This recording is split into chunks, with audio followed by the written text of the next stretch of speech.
Central Time.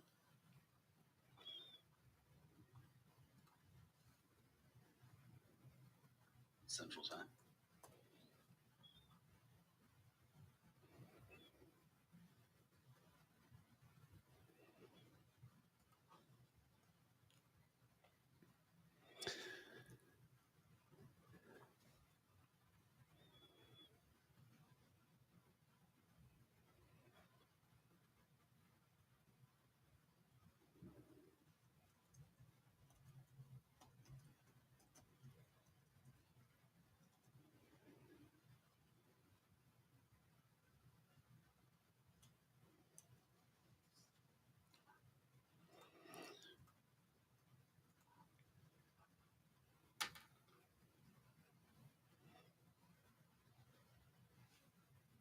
Should we do this? Go.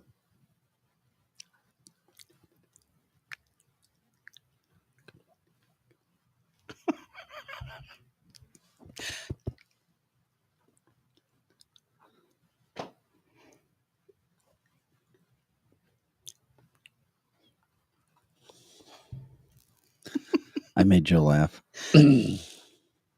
He's like, you people are crazy.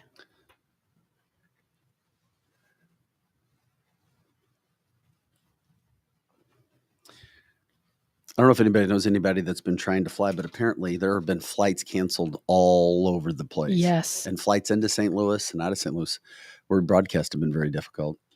Our friends, the Cons from Wenties, they couldn't even get it. They were able to fly into Miami. Okay. And we're hoping to get back to St. Louis today. They've been And they're stuck. still not? They were stuck in the Bahamas. And I know it would be great to be stuck in the Bahamas. But when you have work and school. And you've got a business, your kids got to go to school. That's a lot of stress that's going on.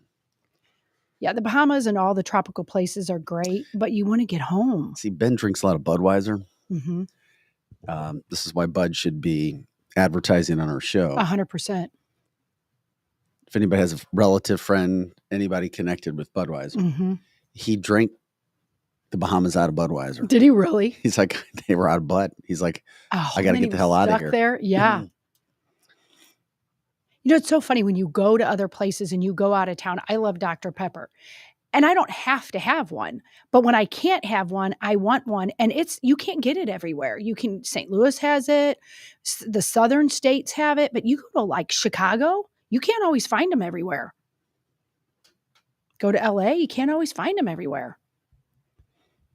You get used to it. You know, they're owned by an ultra left liberal transgender company, tell me right? That. Yeah. Ugh. Just like Chick-fil-A. Yeah, well, Chick-fil-A, I'm very disappointed. You're a liberal. Lizzie, Lizzie the liberal. Lizzie the liberal? Ugh. That's your new show.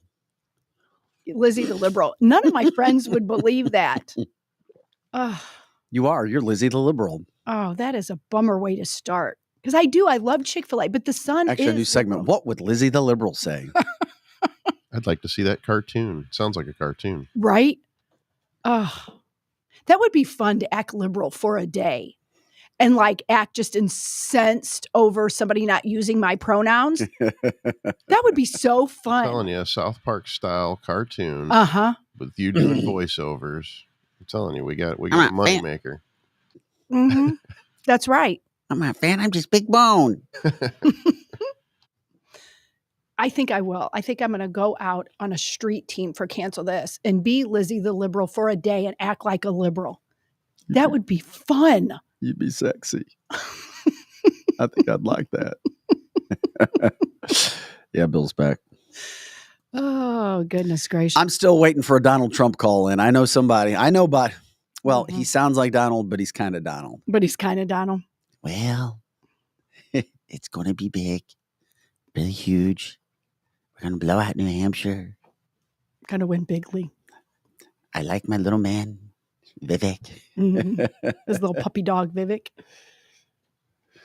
Oh, Angie. Is that what you're calling him now? A puppy dog? Puppy dog Vivek. Come on. Mm-hmm. Give the guy a little bit of credit. He's cute, but I like puppy dogs. Give him his balls back. Give him his balls back. Well, he's a little puppy dog. He's got smaller balls. No, but he's that dog that likes to sit on the lap. Like, there's those dogs that jump up in your lap and they're proud to be on your lap and they have their head high. Uh-huh. Yeah. I had one of those dogs. That's Vivek. Yeah. He's fine. Yeah. You're like, fetch. That was a compliment. And he goes and fetches. Yeah. Okay. Go get me a beer. And he goes and gets you a beer. Mm-hmm. Go get your toy. Yeah. Man's best friend, baby. Everybody needs one. Trump certainly could use. Yes. Man's best friend. That's right. That was not slamming. If you see my house and my puppy dogs and stuff, that is a compliment. Yep. And you're right. Everybody does need a puppy dog friend. They do. Everybody does. I'm not fat. I'm just big bone. Oh my God, you canceled Kenny. Yeah. Oh, poor Kenny. Yeah. No, there's different kinds. Now, I love dogs too, but I had a bad dog. How is there such thing as a bad dog? Oh, there's a bad dog. You don't want me to give all the details. I do want the details. Lizzie. Come on now. Lizzie, dogs that are not housebroken over and over and over and over and over and over and over and again, after training, continue to bite, continue to tear stuff up. Yes. Was it a Shih Tzu? No. Okay. Because I had a Shih Tzu back in the day. And everywhere. Shih Tzu'd everywhere. And she was so sweet. We've had 2. We don't have any right now, but they're just hard to potty train. Just like there's bad people, there's bad dogs. I'm sorry. I don't agree with you. There is no such thing. Now you're being disingenuous because you don't want to say something, because I love dogs too. What kind of a dog do you think Vivek is? That is a really great question. It's whatever a peppy dog is. Yeah. I would say like a Lhasa Apso. What the hell is a Lhasa Apso? It's like a Shih Tzu. They look the same, except for they're a little bit more. They were actually bred in China to be a guard dog, to sit like by. Yeah, I see him more of a smaller dog. I see the Lhasa Apso. They're this big. They're as big as a Shih Tzu. But the fluffy ones? Yeah. No, that's not him. He's not fluffy. You don't think I see him as a Jack Russell Terrier. Okay, that is perfect. He's a good. That is perfect. I agree. Yeah, he's you're got right. A big dog bark. You're right. Okay, that was perfect. That is exactly what kind of dog he is. Wait a second. How to get off of that? I got to finish getting this stuff together. You guys get me off track. We sure do. Shame on you. We sure do. Well, that's because we had to announce my new liberal show. Lizzie the Liberal. Mm-hmm. Yeah. That's going to be great. Gonna be great. Speaking of dogs, we can talk about it more, but I mean, they found like 50, 60 dogs in Franklin County in basically an abandoned farm area with all kinds of campers and little outhouses, and they hadn't been fed in days, and there was a monkey and all of that. So yeah, I mean, it's like you see that. And actually Jill, that we know, she adopted one of those dogs. So yeah, it's really crazy. Yeah, Trisha saw it too, that was so freaking sad. Yeah, broke my heart. Let me check something else and we can start. Well, thanks, Lizzie the Liberal, for making us all feel bad. You're rolling in your new role perfectly. Right. I'm bringing all the happiness and joy to the show this morning. I just hope Vivek doesn't shit everywhere. You hope he doesn't shit everywhere? Yeah. Yeah. That's my concern, that I don't want him to shit everywhere. But Jack Russell Terriers, can they be trained well? Are they trainable dogs? They're very smart. You remember it was on PBS. You remember the show Wishbone? No. It was a Jack Russell Terrier dog, and he was very, very trained, very intelligent dog. My friend had one. He was kind of mean. But that's because they were kind of mean to him. So I called him Jack Daniels. Annette remembers you. Oh, cool. I'm adopting 2 cats this weekend, Anthony says. One is a senior. Aw, Anthony. And getting a doggo in March or April. That's great. If you can do it in your home, fantastic. That is awesome. I love that, Anthony. That's awesome. If I had all the money in the world, that's what I want to do, is I want to have all these doggies in my backyard. That's right. Well, don't you have like 12 pets running through your house? I have 4. I had 5. It's like the jungle when it you go. It is a jungle, yeah. That was like, mm-hmm. Yeah. Kimberly brings up a good point. The Eddie, the dog on Frasier, was a Jack. Yes. That's right. That's Vivek.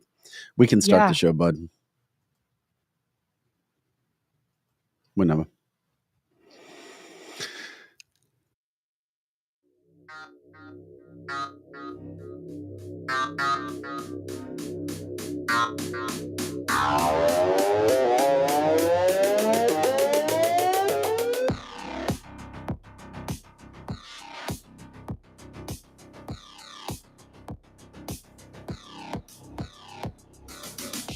Hey guys, welcome into cancelthisshow.com. I'm Vic Faust with Lizzie Sparks.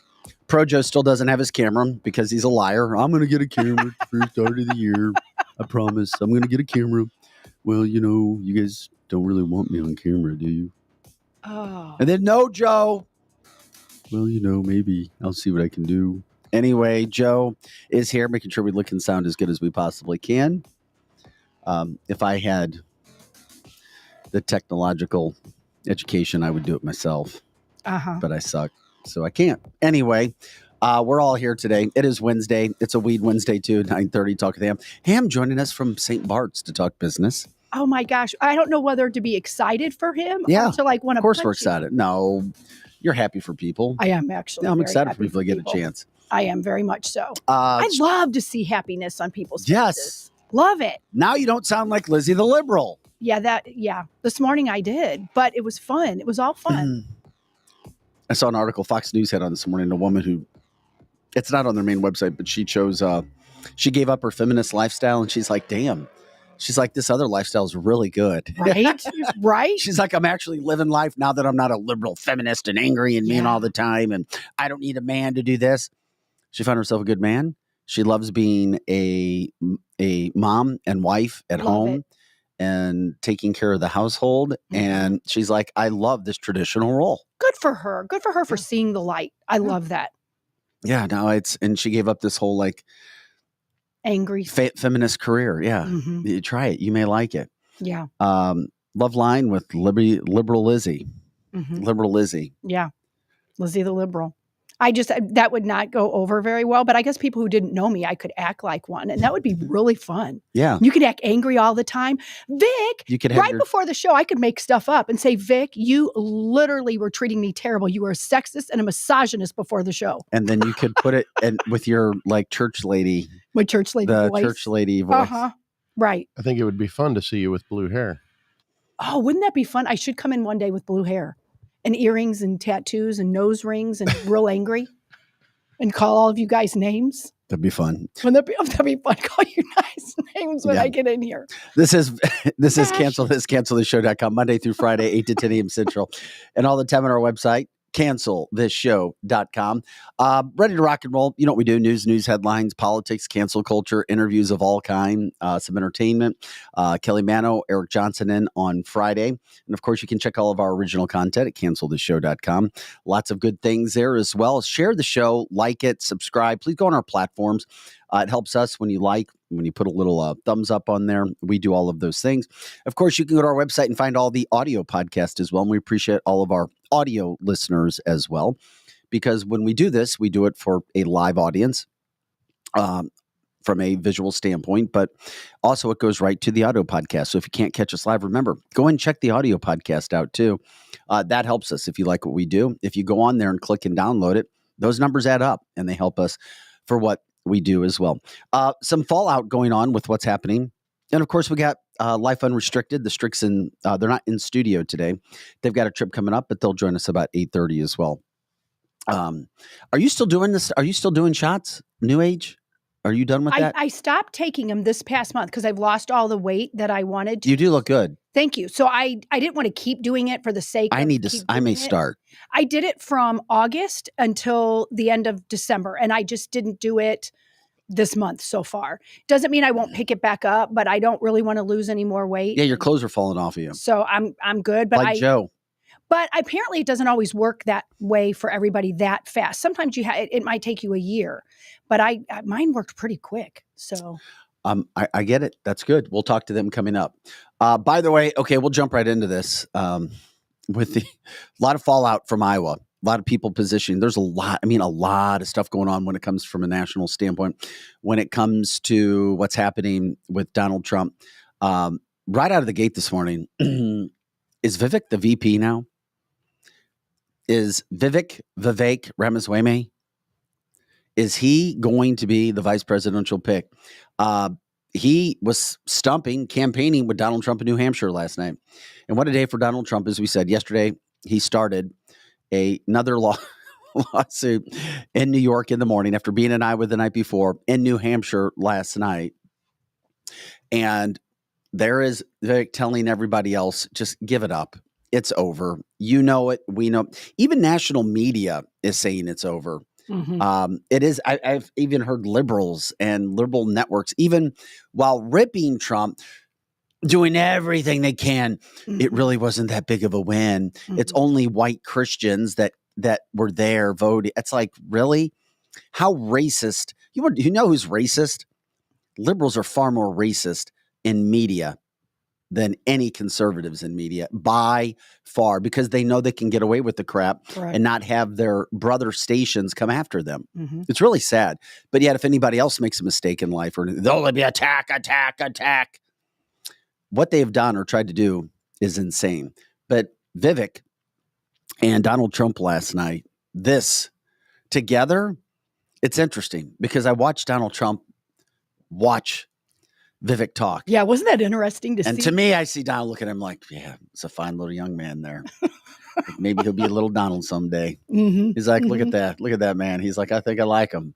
And if, I'm just sorry if anybody is worried about Vivek, and there's been a lot of people, even on this show. Even me. Well, you don't try. Yeah, me. Do you still feel that way? Do you still feel like Donald can't trust Vivek? Are you asking me that question? Yeah, I'm asking you. Well, I'm still not sure. No. Okay, I thought he was great yesterday, and I agree with everything that you're saying. He stood back like a proud papa and all of that. I'm not saying he won't be loyal to him. That's my boy. I just think that if he surrounds him and he really is genuine, I think he really will be the Jack Russell dog that Joe was talking about on the show before the show. And you need those kind of people. You need very loyal dog-like friends around the president. And I'm not saying that to be mean. I like everything he says. I really, really do. So I hope it's true. It's interesting. And of course, we love it when you guys jump in as part of the live cast on our chats. You can go. And how can people reach us through the chats? I know it's through Facebook, Rumble. If you mean while it's live, you can go on YouTube. Are we going on Instagram? Did we ever take care of that? No, the aspect that you can only stream by phone on Instagram and have the aspect ratio. Yeah. But there's plenty. We still have 3 that are lively. Facebook is by far the most lively, and YouTube and Rumble go back and forth. We typically have, after the show, our biggest platform is Rumble. Okay, so you can jump in and we love it. And you'll quickly see why our live chat is so great for 2 hours from 8 to 10 a.m. Central. And we love when you jump in. We try to get to your comments. You educate us. We educate you. We entertain each other. Those are the things that happen. I'm just curious because David says Vivek as press secretary. Donald Trump last night said he's going to be a part of what they do, quote, for a long time. Yeah, he did say that. Long time. This is Donald Trump on record, who's a very measured man. He's not just going to say anything. There is a plan in place. And I do believe that people who said that there was a plan in place, he just didn't say, come on up last night. There's no way in hell. I learned this in media over 25 years. We as the public find out things when we're told we can. Correct. There's always things going on behind the scenes for years in advance, but we'll find out when we're told we can find out. There's no way they just spoke yesterday and Trump said, hey, come on up tonight. No way in hell. They've been speaking. Unless Vivek's running low on cash and he need a ride on Trump's airplane. Even we've been predicting this for at least a week. Yeah, that we thought this was happening. You know that they've been talking. And who knows, maybe they just had a really long conversation the one day. And Vivek really does speak really well. So he is one of the few people that could come up with a speech that lasts 8 to 10 minutes without even ever having to practice. The other thing I wanted to mention about Vivek is not only can he speak, Obama could speak. Correct. And he was very good in front of a teleprompter. But off of a teleprompter, I didn't see the same level of being able to communicate if he didn't have the words in front of him. With Vivek, bring it on. Yeah. I'll talk whatever. I don't need a prompter. I can do impromptu. Vivek has not only an ability to speak, but there is a difference between being able to speak at a podium and being able to speak and be able to communicate several levels of a situation, break it down in a fast sense so that you're not boring your audience, because we all have that person in our family. And if you're one of them, I'm sorry, but they like to hear themselves talk, and they talk and they talk and the story goes for 5 minutes, 10 minutes, 15. And you know what I'm talking about. You know, and there's people in your family, and you may be one of them.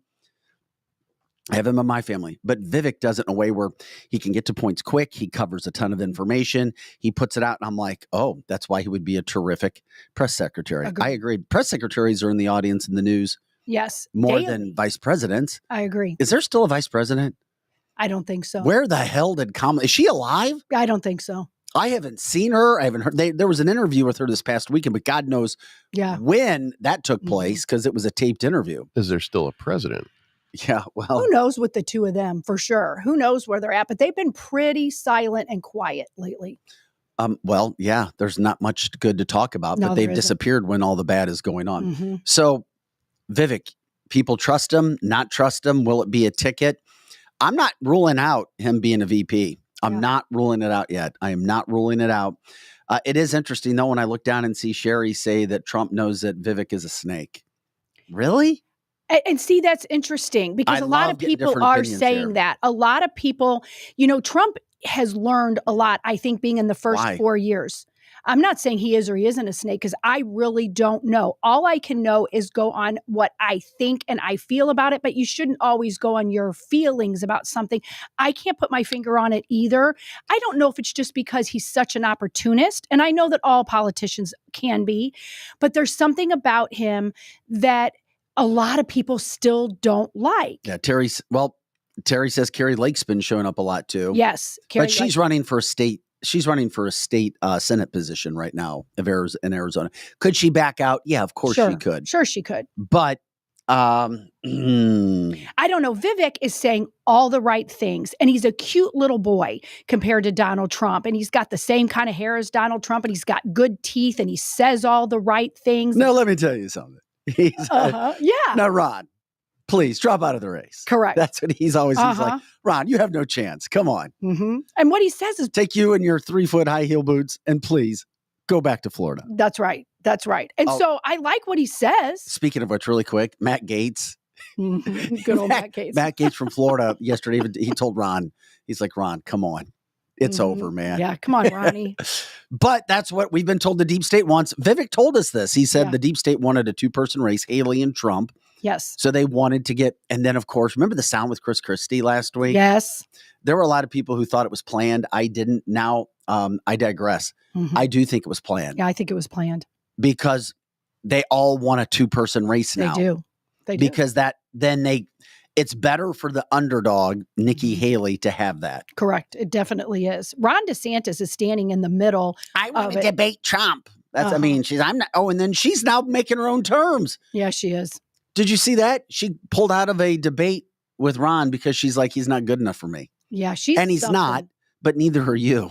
Well, and she, just think about it. We talked about this yesterday. She wouldn't even have had the numbers in Iowa if the Democrats had voted. Bob Onder told us that yesterday. For sure, he knows that for a fact. There's so much. I keep forgetting all this stuff. That was another thing I read yesterday. Yeah. We'll get into it. Why she won one county by 1 vote. Of course she did. Did you read this? Yeah, I read that. If you did, okay. We're jumping all over the place because there's so much good info. There's so much stuff. And when we're reading it, we do it when we read all the day. Yeah, I was at a 2-person race when she finished 3rd. Good point. I get it. Nikki won 1 county out of 99 by 1 vote. Sure. And you know why? And it's what you just said, what Bob Onder said. Yeah. 1 county ran out of slips of Democrats switching parties. They ran out of slips. They did. So that because they were, oh my God, we hate Trump. We hate him. Which shows you the makeup of the liberal, unfortunately. It just made them feel good to be, see, he didn't win all the counties. I mean, literally, they don't even care about the biggest goal anymore. No. Oh, we stuck it to him. Yeah. So that's what took long. And I still don't believe it, but whatever. By 1 vote. Yeah, by 1 vote. Give me a break on that one. Give me a break. Oh, and then there's these I'm sorry. All the liberals that I see going after Trump, they're all ladies. I'm sorry. They're like liberal Lizzies. Liberal Lizzies. Yeah, because I've gone after Trump before. No, I just like that name. Liberal Lizzies. I don't like Karens. I like liberal Lizzies better. Yeah, that is a pretty cool name. So there are all these little Lizzies out there running around. We're chipping it. All these chatterboxes, little chat birds chirping it up. Mm-hmm.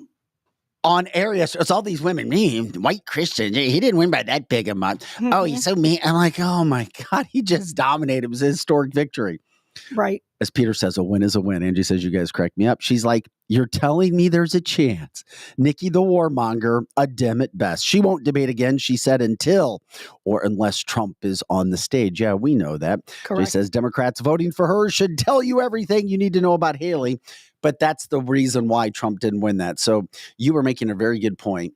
And then I interjected. It was all good what you were saying. But I was like, oh my God, there was one thing led to the next. Yeah. And now she's like, well, I'm not going to debate him anymore. Yeah, I'm Nikki. I finished third. It's like, give me a break. Who are you? Right. But she acts like she won. Because they have to. They do. They do have to. They can't act like, oh, I'm a big loser and I'm going to go on. That's great stuff, Joe. Uh-huh. By one, yeah, Bill Hemmer, they won by one, as I showed you. Uh-huh. You felt so important saying that too. David sent that. Thanks, David. We appreciate it, buddy. If you guys have things, you can send it to the show. Cancel. What is it? Producer at canceltheshow.com. By the way, we love your interaction. We love Producer at canceltheshow.com. Joe has it. Producer at canceltheshow.com. If you have things, let them know. If you have videos, pictures, you name it. Yeah, we it. love it when we'll jump in with it. It's just sad to see all those people because they can't accept a loss. A loss is a loss is a loss is a loss. And it was a big one for both of them. So, I like that. Kamala's busy with scratchy sniff candles. That's right. That makes sense. I get it. That does make sense. ABC, of course, canceled tonight's Republican debate from New Hampshire. That's because Nikki pulled out. Yep. She pulled out of it. It wouldn't be interesting at all. And their ratings would be so low. And CNN and MSNBC not even playing Trump. I sound like Louis Anderson. Somebody said yes. I hear that. I can hear that now that you're saying it. Is it the sound, the voice? Yeah, well, I mean, like that. when you do a certain voice, but I mean, like you do have kind of the same pitch and tone. I like it. Yeah. Mm-hmm. I'll take that's the funnest. Thank you. That is good. I'll take that as a compliment. Bird Brain Haley sounds like a liberal if you don't know better. You know what? Right now might be a perfect time for it too. I know we still have tons of people jump in. Can we show you? Somebody snapped a picture last night. She is literally morphing before our eyes. Mm-hmm. Nikki Haley is. Let's see it. Here's Nikki Haley. Somebody snapped this picture of Nikki last night. She does kind of look like Hillary. She absolutely looks like Hillary. That is a perfect picture. That's the best. Hillary's favorite food is donuts, it looks like. Yeah, she gained a lot of weight overnight, too. In her face. Maybe just in her face. For our listeners on the podcast, we're showing a picture, and it's Nikki Haley comboed with Hillary Clinton. But she does sound just like it. And if we had Jeannie any says, doubt. Ew. I know. And it has the Hillary font for the name. It sure does. She's morphing. She's totally morphing. Wait, there's somebody else I'm thinking who she reminds me of. I don't know if it was from a movie. She's actually a really pretty lady. She's just saying all the Democrat talking points because this is the bill of goods I think she's getting. Donald Trump's going to go to jail. Who's a pretty lady? Nikki Haley, she's not ugly. You're a pretty lady. You're just being kind. Well, she's not ugly. I mean, there's some really ugly people. Well, I'm not saying she's ugly. she's not ugly or anything. And women will do that though. They'll say somebody's pretty even when they know in their heart that they're not. Yeah, but I would tell you right now on air, I wouldn't lie to the listeners and say that I special. Lizzie's a nice You're special. person. Oh, you're pretty. I mean, I do. I mean, her hair's fine and she looks pretty and she goes to these things and she even wears sometimes just old ratty sweatshirts and she still looks fine in it.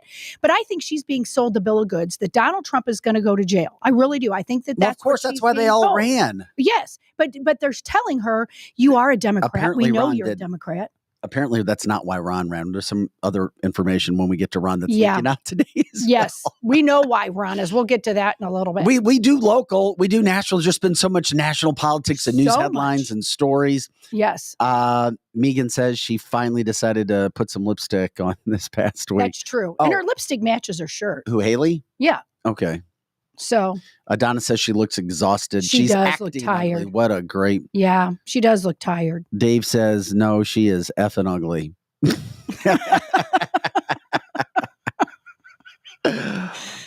Well, Terry says, I don't trust her. Apparently, she had a line of people changing their registration from different. Yeah, of course. And she accepted it. And they were encouraging it. And they're encouraging it in New Hampshire as well. Bendy says, Nikki is the Republican Hillary. That's why we have that picture. Correct. And this is, I agree with Glenn. Her voice is like those nails. Yeah. Whenever, I mean, I was fine, but then she started pointing that finger at Ron. Hey, you just want my donors. And her finger, and it's like, if you put a witch hat on her head, it would be, it would be the part. Yeah, you're probably right about that. She was not very nice to Ron DeSanctimonious. Greg, since you are talented with video work and graphics and you don't have a lot to do right now, if you want to put a witch hat on Nikki Haley and send us a picture. Yeah, Greggy, you can do that. Put a witch hat on a broom. Here's a skin green. Listen, she did a lot for our country as United Nations. She was the ambassador to United Nations. That's not an easy job. It's not. She is a hardworking woman. She was successful in business. She was a conservative. She was a Republican. But her whole pitch on illegal aliens, man, she should lose her card for that. She should. She absolutely should lose her card for that. And it's all because of the money and the donations. And when you become compromised, you become different. And she has changed. I know we have fun joking around about some of those things, but at the end of the day, as Robert says, she became a globalist. For sure. I don't know if she always was, but she definitely is a globalist. She is not warmonger now. What Republican conservatives are looking for in this country in 2024. She's not. I can tell you she's definitely changed, because in the beginning she sounded pretty good, and then all this, something definitely changed with her. Yeah, it's called money. Yeah. Yep. And I think a lot of women, conservative women, and our young women who might have been liberals, is looking for that lady that says things that kind of sound liberally and a little bit. So, I mean, I know people that like Nikki. Is liberally like nipply? Yes. Yes. You could be, if you are out in the cold and you're a liberal, that is not a good day. So all of these things start to happen and they all intertwine right now because it gives us this drama, this theater. Even my son asked me, he's like, what's going on? Yeah. Sophomore in high school, which I was glad, but he has no choice because he's around me. He's going to hear some of those things. You betcha. Because we have to teach our kids whether they want to hear it or not. Absolutely. Have them make their own decisions, but you have to give them all the information to make those decisions. Donna says, yes, she has changed. Glenn says, Nimrod, Nimrata. Nimrod, Nimrata. She's coming up. And for any of you guys don't know what we're talking about, we talked about her real name yesterday in the word Nimrod. Nimrata Punda Fandala. Yeah, that was right. Sounds right to me. It was something like that. Something like that. Yeah, she's Indian and she should be proud of her heritage. Why she changed her name, I don't know, but whatever. Haley is her married name, so she's allowed to do that. Nikki, I'm sure, because Americans and probably kids in America couldn't understand Nimrata, and that's not uncommon. I went to school with an Indian girl who changed her name as well. She cut it down and did it something different. So we're fair. Yeah, that's understandable. But I don't dislike Nikki. It's just be honest. And I don't think that she's what's best for this country right now. And that's coming a long way because people used to rip me for not being 100% in Donald Trump's camp because I didn't like the way that he acted. Now I'm like, yeah, he's good. You know what? Guess what? I was talking about pride. You know what? I was wrong. Yeah, you were. You were so wrong. It's all right to say you're wrong. It's all right. You're wrong. I'm sorry. Hey, guess what? It's all right. It's refreshing to say you're wrong because I was wrong. Refreshing. About Trump from a year and a half ago. Yeah. Of thinking, well, he needs to be more presidential. Not when people are attacking you like they were. Correct. Not when the game is fixed. Not when the playing field is not equal. Not when the deep state is doing what they're doing. Not when the election happened in 2020 and all the things that happened that night. Not when all the lawsuits are thrown against the wall. Not when all the media has come after you. Not when you have fake lawsuits being thrown at you as well. Not when you have other candidates now accepting money from Democrats, which is something they would never do in the past. It's all about money, money, money. Then it's time. You know what? It's game on. And I don't know what throughout all of it, now Donald has become more measured. Yes. He's not wasting time. As he said, he's talking about no retribution for what has been done to him because the country needs it. And it's like, whoa, people change. People can do better. If there was ever a time that we needed somebody like this, it is certainly now. Yeah, Jay says most names derived are shortened versions. Yeah. Very true. Because Jay, his name is Jay. Maybe his real name is Jace. Elizabeth to Lizzie. Yes. My real name's Joseph. Yes. And Victor to Vic. Yep. Those things happen. We get that as well. Okay. So Donald Trump and Vivek, that is a boost of energy. That is a can of Red Bull times 3 rolling into New Hampshire. Trump already has the measured approach. When Trump speaks, people listen. The old E.F. Hutton, he does. He has that appeal. Mm-hmm. And then you add Vivek to it. Yeah. Boom. Yeah. Which is why Trump is the godfather. He can just sit in the back and let his little made men. Yeah. Let his little Jack Russell Terrier do go. Here's Vivek talking last night. There is not a better choice left in this race than this man right here. And that is why I am asking you to do the right thing as New Hampshire and to vote for Donald J. Trump as your next president, because we're not working with a lot of time here. If our kids are in high school before we get this right, we don't have a country left. That's what it means. We've been celebrating our diversity and our differences for so long that we forgot all of the ways that we are the same as Americans, bound by that common set of ideals that set this country into motion. We believe those ideals still exist. This man is going to be your next president to revive them. E pluribus unum, from many, one. And you know how we're doing it? We're doing it by speaking the truth at every step of the way. There are 2 genders in this country. Period. That is the truth. Fossil fuels are a requirement for human prosperity. Drill, frack, burn coal, embrace nuclear energy. Reverse racism is racism. An open border is not a border. Parents determine the education of their children. The nuclear family is the greatest form of governance known to mankind. Capitalism lifts us up from poverty. There are 3 branches of government in the United States, not 4. And the U.S. Constitution is the strongest and greatest guarantor of freedom in human history. That is the truth. We fight for the truth. We stand up for the truth. That is what won us the American Revolution. That is what reunited us after the Civil War. That is what won us 2 world wars and the Cold War. That is what still gives hope to the free world.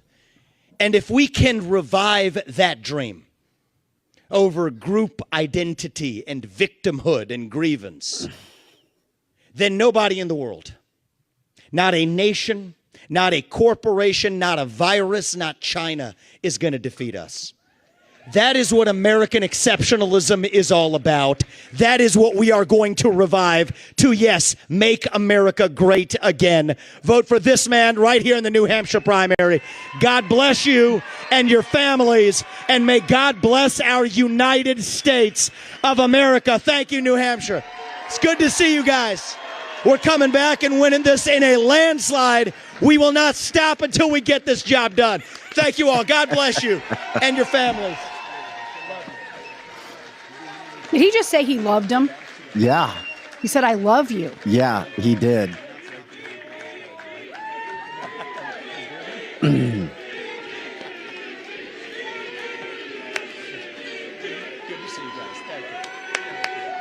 Thank you. Thank you. Wow, how was that? Pretty good, right? That was pretty good. And he's a fantastic guy. And he's really, he's got something that's very special, because he started off with a Zippo and he ended up very strong. He did a great job. I was actually surprised when he called, because he was doing well. And it's an honor to have his endorsement. He's going to be working with us, and he'll be working with us for a long time. Okay, that's the end of the quote. He'll be working with us for a long time. Correct. That speech gave me thrills. I told you, number one, as you see, he's a great speech giver, but he can cover tons of stuff of material in a short amount of time, hitting the headlines so that it energizes you. It hits your hot buttons at the same point in time. That's an already amazing campaign by Donald Trump just got better. It did. And it's interesting because I look at the chat line and we cover everything. Correct. Megan's like, Trump knows he's a plant. Where'd that come from, Megan? Oh, that's right. Megan just got back from India where the conservatives don't trust Vivek in India for whatever reason because they say he's Hindu. Correct. I think that's what Megan had said. And I'm like, what? Yeah. Well, and Bindy's saying something that great. That would be the biggest one to get over on me because I don't see Trump getting played anymore. And for that to be true, Trump would have to be getting played right now. And he's doing it in a public sense, talking about how great this guy is and that he's going to be with him for a long time. So if Trump had some sort of inclination that Vivek was bad, he would not be putting him in that situation right now. No way. Right. Am I wrong? Well, I don't know. I think Bindi has the best line. She's like, maybe Vivek is the real deal, but it's a shame. We all have to be so skeptical because a lot of us are skeptical. Yes. I mean, I'm skeptical. I see the chat line and I see validity in almost everything that they're saying. Some people think he's a snake. Some people think he's an opportunist. Some people thought that was his audition speech for the VP.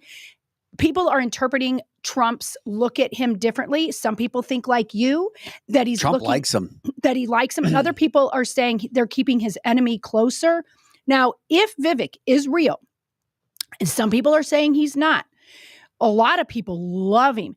At the very least, even if he was originally a snake, if he can get the VP or be the press secretary and actually do what he says and actually be the loyal Jack Russell puppy dog to Donald Trump, it would be a glorious, glorious thing. I like what David said. Vivek could have teamed with Nimrata Rahahanda, who is also known as Nikki Haley. Correct. He didn't. He at least didn't hide his name to appear more American. I agree with that too, because that's his name. Right now, listen, I trust him. I think Donald Trump trusts him. I do not think he's a plant. We all have past. We all have things in our past that we don't like. Maybe some of those things, maybe he's developed. Obviously, at one point in time, he took Soros money. We know that to be a fact. He said that he didn't take money thinking that, I'm going to be a George Soros fan. When there's grants, scholarships, things available, sometimes people take those, especially if they need money. That's something that can't be hidden. He did take Soros money. Yeah. But today, January 17, 2024, I think he saw the winner. And people attach themselves to winners too in life. Of course. And why wouldn't you? You want to be attached to a winner. And I like And he's a very smart guy. He might be the smartest guy of everybody. I think he probably is the smartest. Donald Trump's the most street smart. Correct. But Vivek might be the smartest when it comes to everything else when you put it all into a big mix of package and being able to explain things, obviously, to people. Because that speech, woo! It was fantastic. What was that? In like 2 minutes, 3 minutes? Yes. It was a wonderful speech. Well, until he becomes part of the administration, until he becomes part of it, I think it's okay to be skeptical. But if he becomes part of Trump's campaign, I think then even, as Robert's saying, even if we don't like him, we do need to like him. He's going to be, if Trump were to win, and I still believe that somehow, some way, I can't see the deep state allowing Trump to be on, as I've told you, to let him get in. Yeah, I think you're right. I think the deep state is going to do everything that they can, but they don't have much left to do. The two things they have, although it worked, is I don't even think they can do a plandemic. And we'll be talking about something later. They're going to try that again. But I think that the liberals and the weak are going to fall for that again. But even the smartest people are not going to fall for that again. The two things they've got is to cheat again. But I'm hoping and hoping and hoping, seeing what happened in Iowa, people are not going to cheat. People are going to be there. We need to show up at the caucuses. We need to show up. The only other thing is a war, and we keep talking about that, and you can see all over national TV, they are gunning for the United States, and we could very much end up in a war. That's going to be it. And then we're stuck with Joey Biden. So, I mean, that's just awful. But in the meantime, I think I see hope. I do see hope. I do see Iowa. Just because he won Iowa doesn't mean that he's going to win everything. And I don't even think everybody came out in Iowa. I think that the weather kept some elderly people out, and he still won in a landslide. I think he wins everywhere. I do. I think he wins in a landslide everywhere. And at this point, this is where all of us who love our country and call us the MAGA group or the Make America Great people, we've got to show up. We've got to be there. We've got to watch what these people are doing, and we've got to hold people accountable. I see nothing but hope right now. And I think we're so on top of what they tried to do to us before that we see it coming. Before, there was times we didn't see it coming. I mean, I think we knew that they were going to cheat, but they cheated, like he should have lost the election with Hillary because they cheated then too. I think he's going to win bigger than he ever has before for the third time. Each time he gets more votes. So I see he wins. And if we do not see him as a winner, we didn't try hard enough to go at these people because we know what they're going to do. We now know what they're going to do. So we just need to fight back. And we don't have to fight back with guns, although I love guns. We need to fight back at the polling booths. Donald Trump is going to have even more mountains thrown at him. Things that we don't even know are still going to come out. It's all starting to put itself together. We talk about this, and it was part of this whole interaction of all the intertwinings.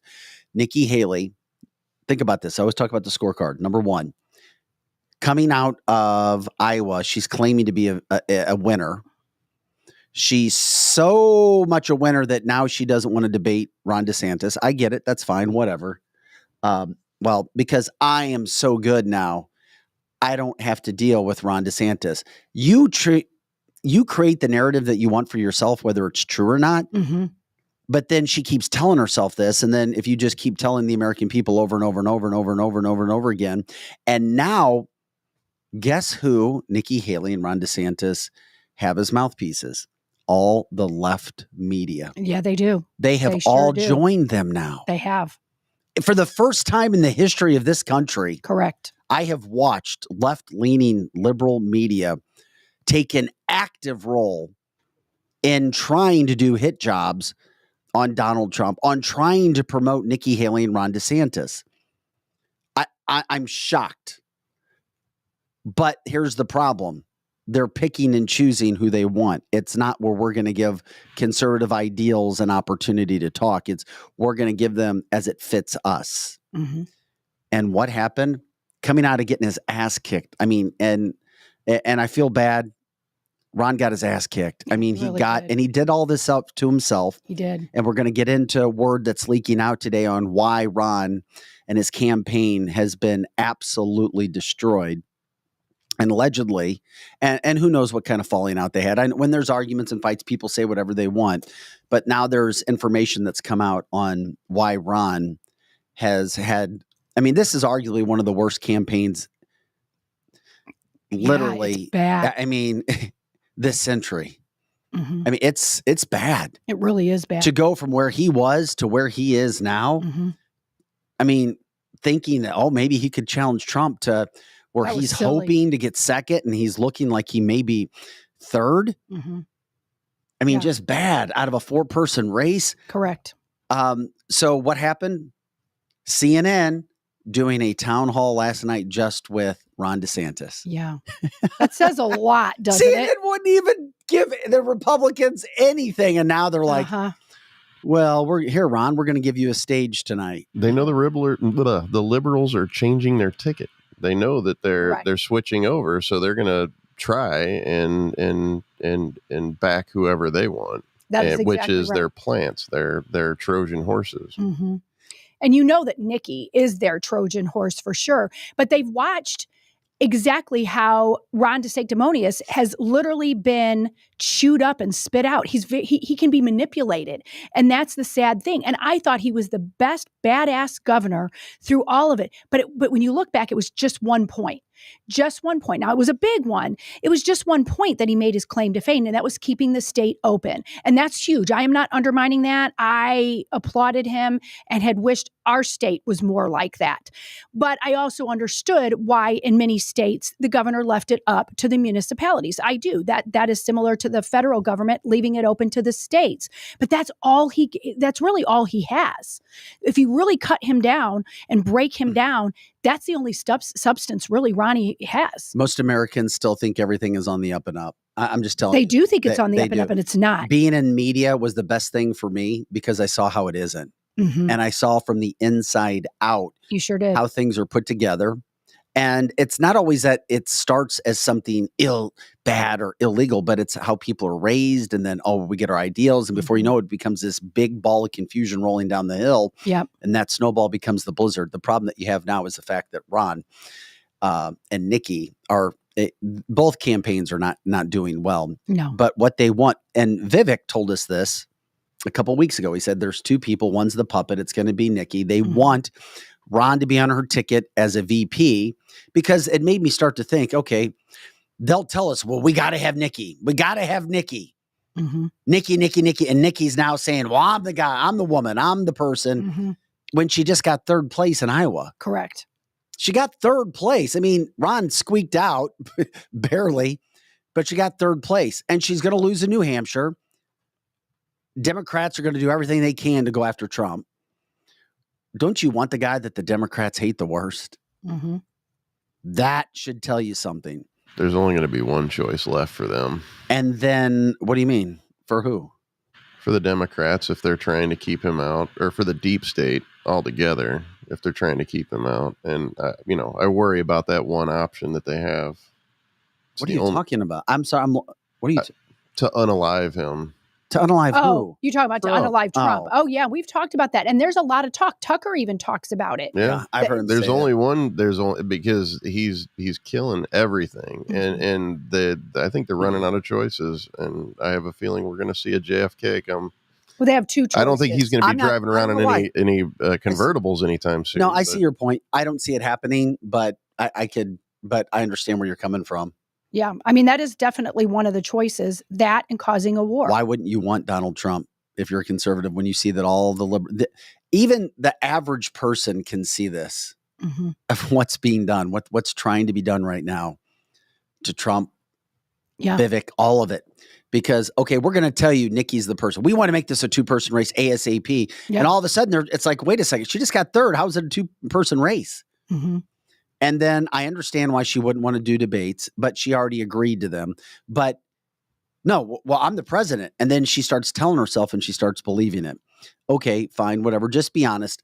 I'm starting to lose it because of her lies, because of where she's going with the deep state money. That's where we come to that from that standpoint. Kathy says, true, Joe, or else there will be a grid down situation, war, pandemic.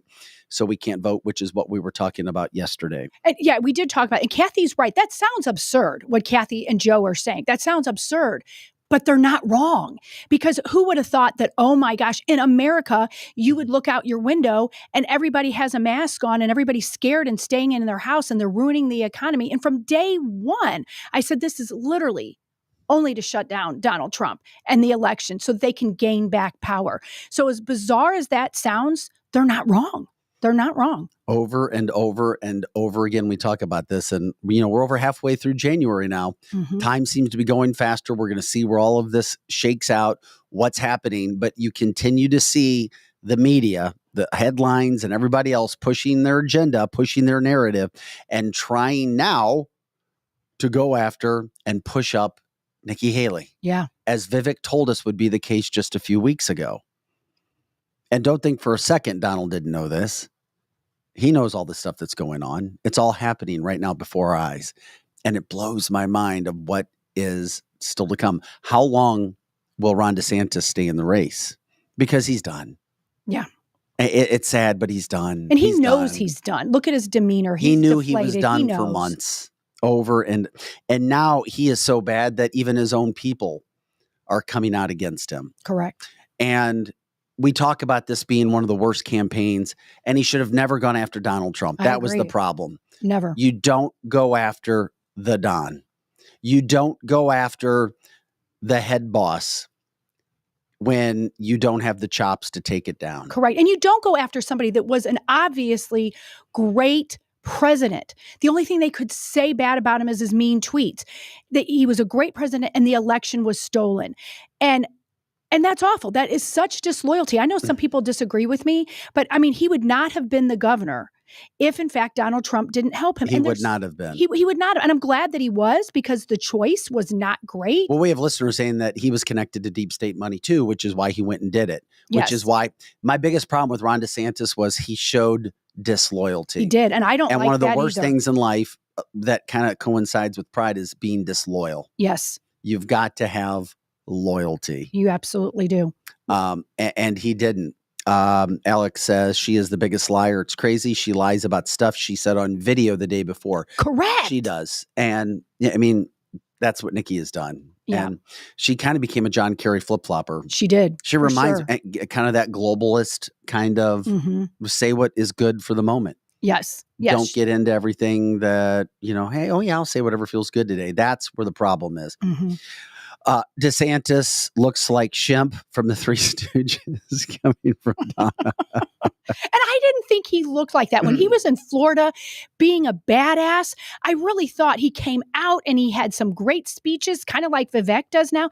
And now he looks like a beaten puppy dog. Well, this is the thing, though. The party needs to unite. And there are so many people who follow DeSantis that say that they would never, ever, ever, under no circumstance, follow Donald Trump. Or that's terrible. I mean, but it's out there.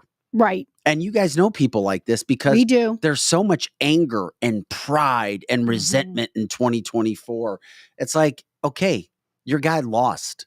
If you're wrong, you're wrong. Yeah. I was wrong. Just admit it. Just admit it. Get rid of your pride. The more you say you're wrong, the easier it gets. If you back DeSantis, okay, it's all right. It is all right. He lost. He never had a shot from the beginning. Sometimes we're delusional. Sometimes we really want something to happen. We're human. We're not perfect. He had no chance from the get-go. Yeah. It was not his time. And then unfortunately, here's the problem. Now his campaign is done. His donors dropped him. The biggest donors dropped him and went to Nikki Haley. I mean, that should tell you something. And then a pair of consultants have come out now who have worked with DeSantis in the past and told the organization, The Messenger, that the biggest problem with Ron DeSantis's campaign is the fact that he would only surround himself with people who refuse to question him, which shows arrogance. He would not listen to anybody that would tell him something other than what he wanted from the get-go. Quote, the DeSantis campaign was too much of a DeSantis fan club. That is like, Now, and one thing I've learned in life, just to break it all down, could this guy have been fired or a woman been fired at some point and hate DeSantis? Yeah, because if you upset people, they'll rip you. We've all had people rip us behind our back and lie about us and say things that aren't true if they're angry. I've dealt with it. Lizzie's dealt with it. Joe, you've dealt. People will lie about you if you upset them for whatever reason. Yeah, it just makes them feel better, I think. And I don't ever think that that's a good way to attack back, because don't lie about people, but they do it. They do it. The consultant goes on to say, quote, Ron is the smartest guy in the room. Everyone else there is an idiot. No one tells him he's wrong, so it didn't happen that often. Wow, okay. And then the second consultant backed it up and said that this is what happened, and it's one of the reasons why Ron DeSantis crashed and burned, because he refused to listen to others that he knew that he was the smartest guy in the room. Yeah. Oh, they said that DeSantis further harmed himself with a series of missteps, from a glitchy campaign rollout to fringe right-wing videos that made his campaign appear too online. Yeah, that's all true. And the Florida governor's main allied super PAC also descended into infighting during critical times in the race. So on the heels of getting crushed in Iowa, this stuff starts to happen as well. On the heels? Did you say that on purpose? Oh my God, no, I didn't. On the heels? Okay. Just saying. That's good. The moment you realize I should have stayed in Florida, for our listeners on the podcast, showing a dazed, confused, and scared Ron DeSantis right now. And it's unfortunate because I do believe he is a strong conservative. I do too. I believe he's a good human being. I believe he has great morals, values. I believe he loves his country. He was in the military. I like Ron DeSantis, actually, but I don't like disloyalty. I wouldn't be happy either. They said it looks unhappy. Yeah, I wouldn't be happy. He is unhappy. He was on top of the world in Florida. And all he had to do was wait his turn. I truly believe that if he had just gone straight in, back Donald Trump, he very well could have been the VP, and then he would have had 2028 in the bag. You know what? I think this is a life lesson for all of us, and we're going to to continue this after we talk with Kathy because there's more to get into, plus Disease X. Don't think for a second that world leaders have not put together something. Yeah, it's called Disease X. You think COVID was bad? They're literally telling us right now what they're going to do to us. They are telling us. We're going to get into that after we talk to Kathy. We'll get into Kathy Helbig Strick right now, Experience Realty Partners. Steve is flying out today, so he can't be with us, so we get all Kathy. Yes. I don't know if you had a chance, Kathy, to hear us talking about, Ron DeSantis. He could have had a chance had he waited his time, but he wanted to be the boss, and he thought he could make all the decisions. I think it's a great life lesson because something tells me in your life and business and all the years and experience that you've put into things, everybody has their time. See, I'm comparing you to the Donald Trump of politics. You're the Donald Trump of real estate. I would agree with that. And I'm sure you've had people along the way try to tell you, you know what, Kathy, you're wrong. You may have all the experience, but I know better. I'm going to do it this way. And maybe they can't get what they want, so they go somewhere else, and then they crash and burn like Ron DeSantis. I think it's a good life lesson. Has that ever happened to you? All the time. Of course it has. Over the years, I would say probably 7 out of 10 people that leave don't make it, or don't make it at least as good as they were with me, and definitely better. Now there's some that do, because they come in and they coached and they took from me what they needed to take from me, and they learned. And not everybody's going to stay with somebody their entire career, so that's part of the game in this business. Is it's a lot of high turnover, and I love to see those people go succeed, because I know I was a foundation and played a part for that. Whether they want to acknowledge that or not, I know that I was, and that gives me satisfaction to see that. But yeah, there's people that definitely try to rush it. I actually had a brand new agent recently. By the way, before you tell us the story, you are now affectionately referred to as the Donna. The Donna, awesome. Instead of the Don, you're the Donna. Cool, I'll take it. No, I had a brand new agent come to work for us, and she was going 50 miles a minute and had all these big ideas. And I'm a realist, so I definitely don't want to puncture anyone's vision, but there's also a time and place for everything, and there's reality in this business. So I sat her down and just said, listen, I want to make sure.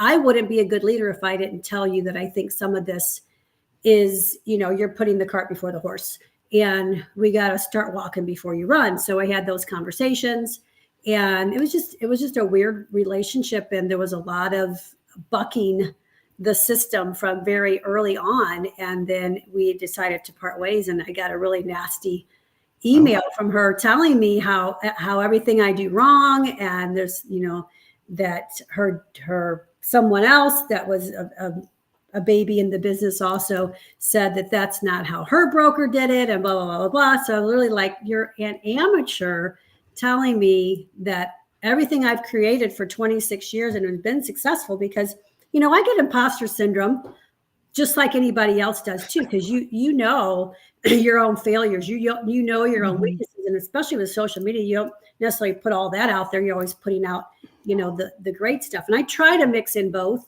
somewhat, but you get imposter syndrome.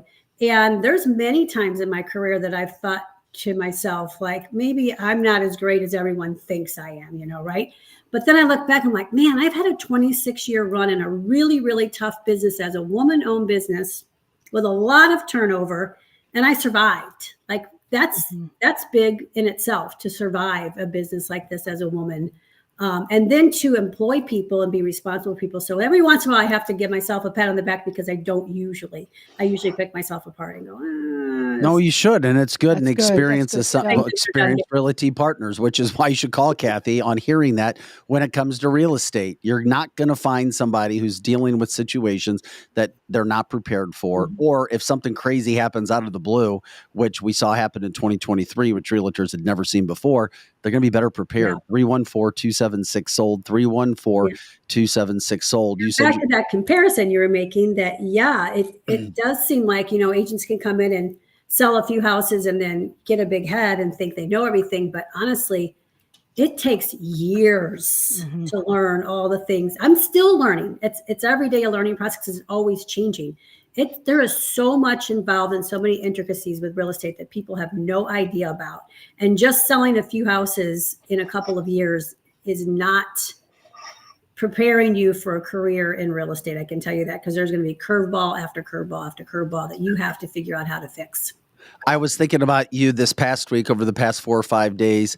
I know realtors, and there may be some people that like to get out every single day of the year, but I was hoping there was nobody that was wanting to see a house in -degree temperatures. But are there? And is that fine for somebody to want to go out and look at homes when it's -1, -5, -10?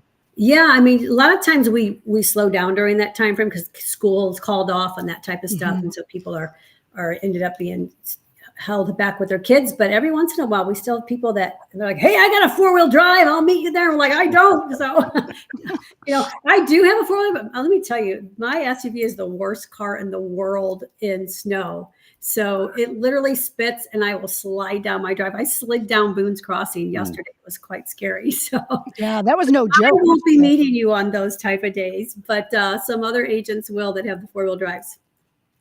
Yeah, that's a thing, that when you figure that you have to go out and show a house and you can't even get out of your driveway. And there are some badasses that really have those big trucks that can go around. But yeah, I'm like that too. Yesterday, I was a big baby and had my husband take me here because I'm like, you're going to see me off in a ditch because my car is not good. Yes. Not good. Yes. Did you have any? I'm curious, Evan, the last week, I know that you'd had a couple new listings last week. Yeah. Are people still contacting you as we get halfway through? Yeah, actually, January? I have 3 days in a row full listing appointments next week already. I just went on a couple this week, and we've got a couple closings coming up. So we're seeing business crank up. We've got several buyers that are also getting ready to sell. So yeah, we're seeing the business start to turn around. I've seen some articles come out yesterday and today saying they think that the lock is starting to release. So meaning the people that are staying in their houses because of the low interest rates, some of them are starting to go, well, I still want to move anyway, so I'm going to deal with it. And I've been hearing that personally, myself. Now, I ran into somebody the other day who said their payment's like $600 a month and they're not moving. I was like, I can't blame you. You can't even get a car payment hardly for that anymore. But most people are starting to come to terms with it. By the way, I'm glad you still have your Christmas tree up in the background. I was just thinking that her house looks first so of all, yesterday, we've got to take that down. I still have mine up, and we still have our Christmas lights up, but they haven't come to take them down yet. And they're on a timer, so they go on every night. I'm like, oh. No, that's all right. That's all right. We're still. It still feels like the time to me. I don't know. Maybe it's the cold it's weather. so cold. Yeah, Well, I think you have our old dog starting to get into doggy dementia right now. So our world kind of turned upside down this week. I was supposed to actually be flying out of town with Steve today, and we decided late last night for me to stay back, which is why he told me to just jump on the podcast so he can pack and do all the things that he needs to do to get there. But yeah, she's going downhill pretty quick, and she's getting confused and just walking around the house, not knowing where she is, going potty anywhere and everywhere. And we're afraid, we have a dog door. We're afraid she goes outside and doesn't remember how to get back in. Oh my gosh. I'm I mean, I know with our children and our pets are like children. It's absolutely sad. Man, Christmas decorations have not had time to go. I get it. Yeah, I do too. Hey, a couple questions from the audience. One, did you close the big deal that you were going to last week? Or is it still going on? The last day of this month. Congratulations. I'm going there today to meet them because they've got to bring some contractors in. So that was another thing. I was like, I needed to go to this appointment. So can you get into what constitutes a quote big deal? It's all relative, I would say, but this one's every closing's a big deal. This one's over $5 million. Oh, that's a big deal. That's a big deal. St. Louis, that's a big deal. It's a big deal. Now for California, it's average housing. Yeah, isn't that crazy that's average housing? Yeah. I did see an article this last week that you had in the St. Louis area, Kathy. I don't know if you saw this article or not. That in the St. Louis area, the average person, maybe it wasn't just St. Louis, the average person now has to make between $120,000 and $130,000 a year and have good credit to be able to afford a home. Yeah. What do you think about that? I would say there's probably some alternatives to be able to get people in that come in, a little underneath that. I've definitely seen some buyers that make less money than that qualify for homes. Between gift money, down payment money, that type of thing. But yeah, it's definitely, our price point is creeped up quite a bit. St. Louis had some of the most affordable housing for years. And on the scale, on the spectrum, we're still pretty affordable compared to others. But when we compare it ourselves, I had somebody that's an agent the other day even text me like, I can't believe that this is how much this type of house is going for nowadays. It's like, even us in the industry sometimes are like, wow, it's like crazy. But would that only go up when rates go down? Yes. Because prices are going to go back up, which is why. The only way it's ever going to change is if we become an oversupply of inventory again.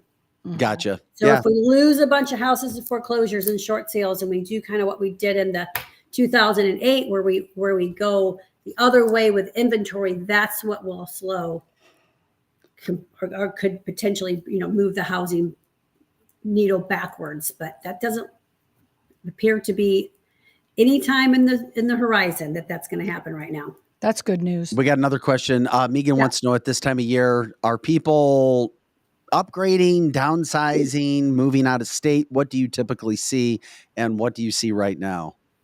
I'm seeing less moving out of state right now than we did during the pandemic, because everybody wanted to go live somewhere fun, right? So we have a bunch of people that exited the state at that point in time, and the work from home phenomena was taking place. But yeah, we see a mixed bag in St. Louis. We have relocation, people in and out. We definitely have more people upsizing, I would say, than downsizing at the moment, just because it doesn't make sense for some people to downsize. But I still have people that are retiring, and we have people that are going into assisted living homes or elder care homes that are selling. And I did just have a cute little sweet couple in the city that did sell their house, and they're going to go rent in Florida to go be near their son. So that's the best part of the real estate job, is getting to hear people's stories and getting to know them for just a minute and get to be a part of what their next chapters are in their lives. And not all of it's happy, but most of it is. Yeah, that's a really good point. You get to get into people's lives and invest in them and find out what they're doing. Yeah, that would be a great part for sure. Yeah. One of my favorite transactions.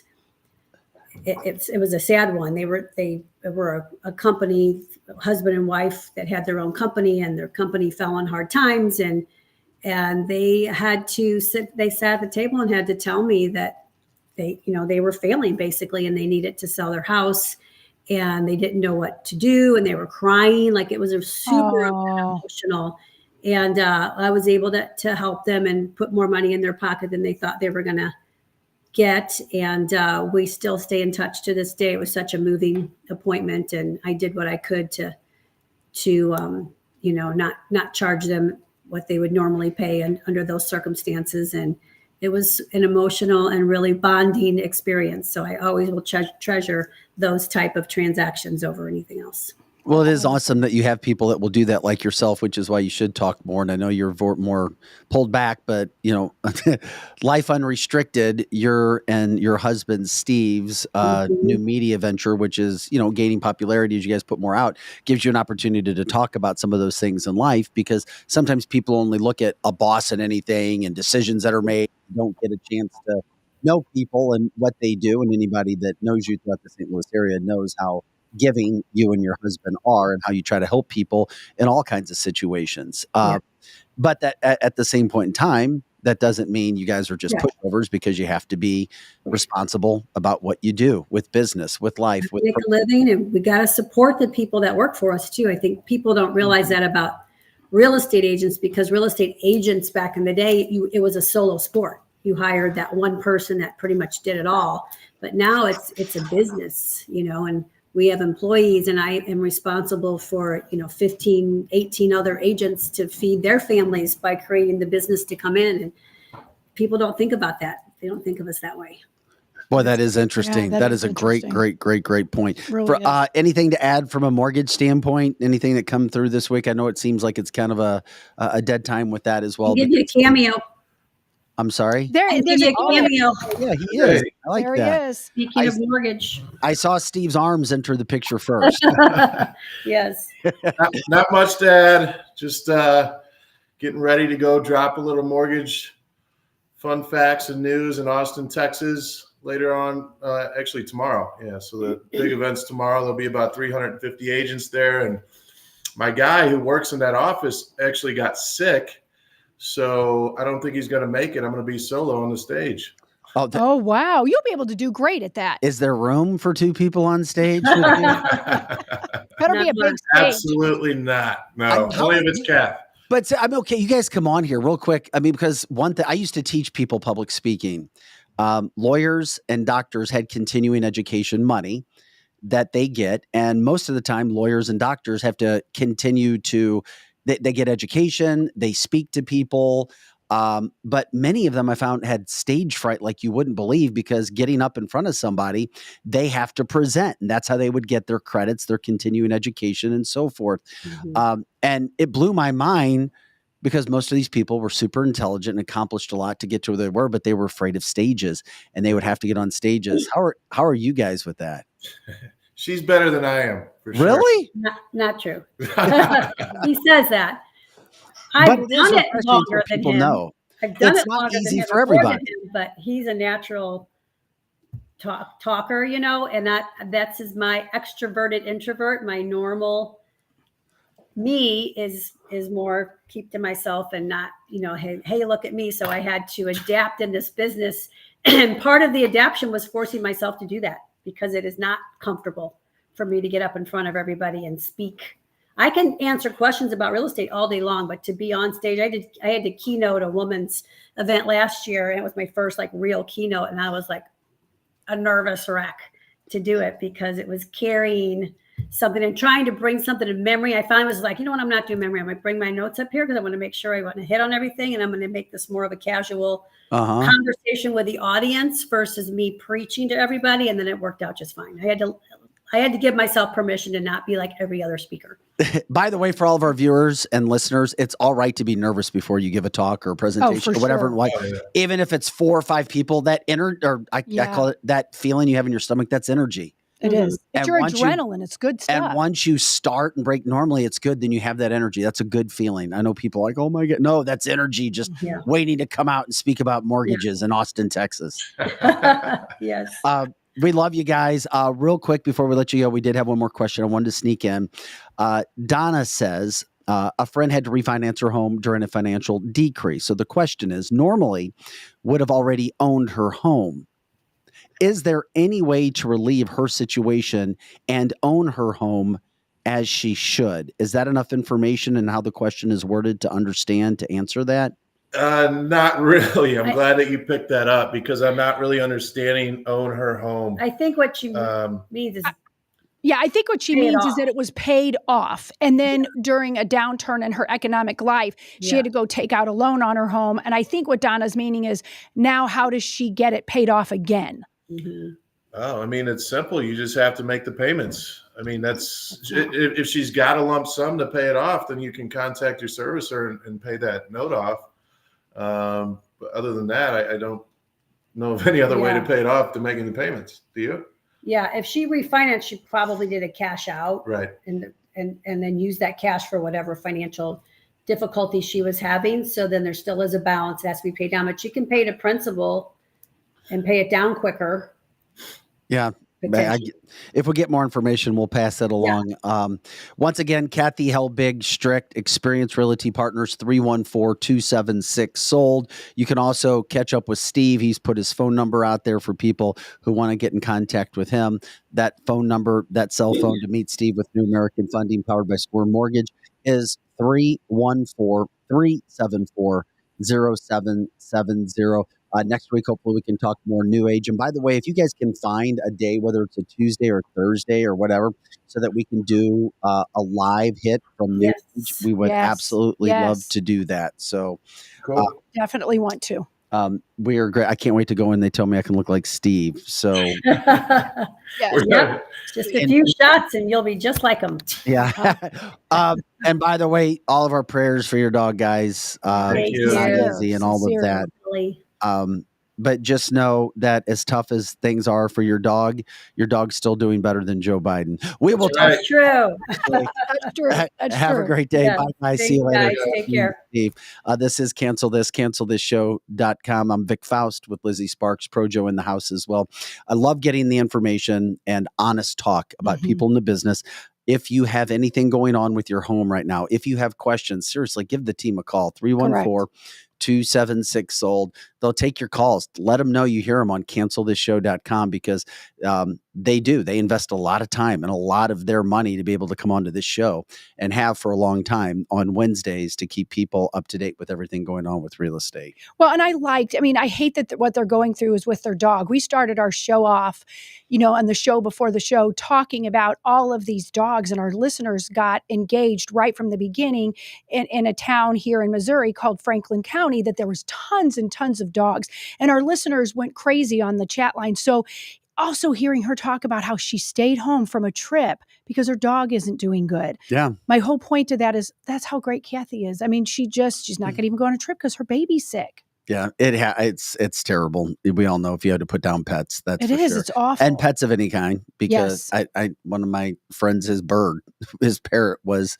like his end all, and and that ended up going in a bad direction. Yeah, I understand all that. Another big story that's in the news somewhat, kind of, and I don't like how it's being presented, so keep your head on a swivel. Mm-hmm. Disease X, I repeat, Disease X is now going to be talked about at the World Health Organization. Disease X. If you don't think that these things have already been created, think again, because I broke down information that Megan gave to me at one point in time on how COVID had been created in a lab decades before it all of a sudden, quote, leaked out into our world. Now, Disease X, allegedly, which is going to be a huge topic for them, we're being told could result in 20 times more fatalities than the coronavirus pandemic. Think about that, 20 times. And they're seeing what they could do, what kind of efforts, what kind of actions are needed to prepare healthcare systems for multiple challenges ahead. Mm-hmm. Okay. How does that make you feel? Well, like Donna's saying on the chat line, go figure. Here we are again in election season. This shouldn't shock any of us. It shouldn't. And we start to wonder, here we are in June, or here we are in January. Mm-hmm. What is it going to look by June? Mm-hmm. What is it going to look by October? What is this stuff happening? Is it just something to get people talking? Or are we being told this for a reason? Because I told you I never trust when we're being told certain you start to ease things in. Mm-hmm. You start to ease things in. Correct. When people want to say no, they want you to know about something, mm-hmm. they'll be like, yeah, but we'll see. Or they kind of ease you into something. Correct. And probably it's not going to happen. So you start to wonder like, yeah, maybe this isn't going to happen. Same kind of thing here. They start to ease in this information. Well, they did tell us this was going to be coming. And then your mind isn't thinking, what the hell are you talking about? How could this happen? How could a disease X happen? Where did it come from? Where was it, quote, manufactured, or what is it coming from? Hypothetical virus dubbed by the World Health Organization as Disease X. Not yet been formed, but scientists and attendees at the global organization say they will be chatting about the potential pathogen so that they can prepare should it ever strike. Okay, I'm telling you, something's already been made. Mm-hmm. Something is already ready to go. Yep. And they're like, well, if this were to happen, this is what we would do. And then they send that down to each country. Mm-hmm. And then each country gives it to their health leaders. And then as we saw during COVID, nobody wants to make a decision. And this is what they tell us to do. So we're not going to question it. We're just going to do what we're told, and everybody around their face, and everybody stays 6 feet away, even though now we were told just this last week that there was no science for helping, there was no science for standing 6 feet away. I hated seeing this come out because it gets me thinking about, oh no, here we go again. Yeah. Well, and Kathy's saying the disease already exists. It affects the brain and it's been injected into mice, and every mouse that was tested basically died.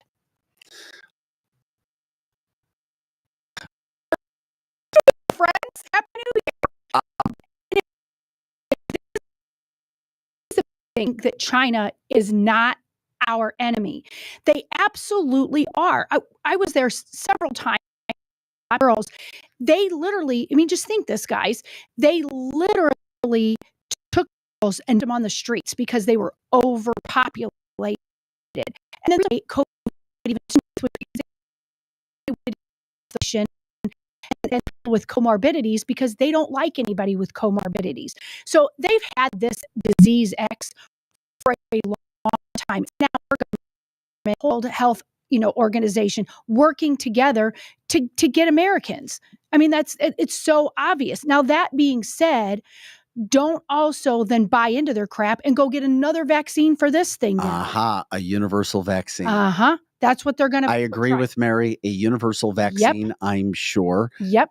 Jill says Charles Hackman just gave you guys a shout out on Friend Show. Or okay, Charles, you just. Charles Hackman is a guy. The reason why that was brought thank you. Yeah, Charles Hackman, and reason why that is, he is one of the gentlemen that helped rescue all those dogs. Oh, fantastic! And so, and I follow him, and it's great. So he just put a shout out on his platform about us.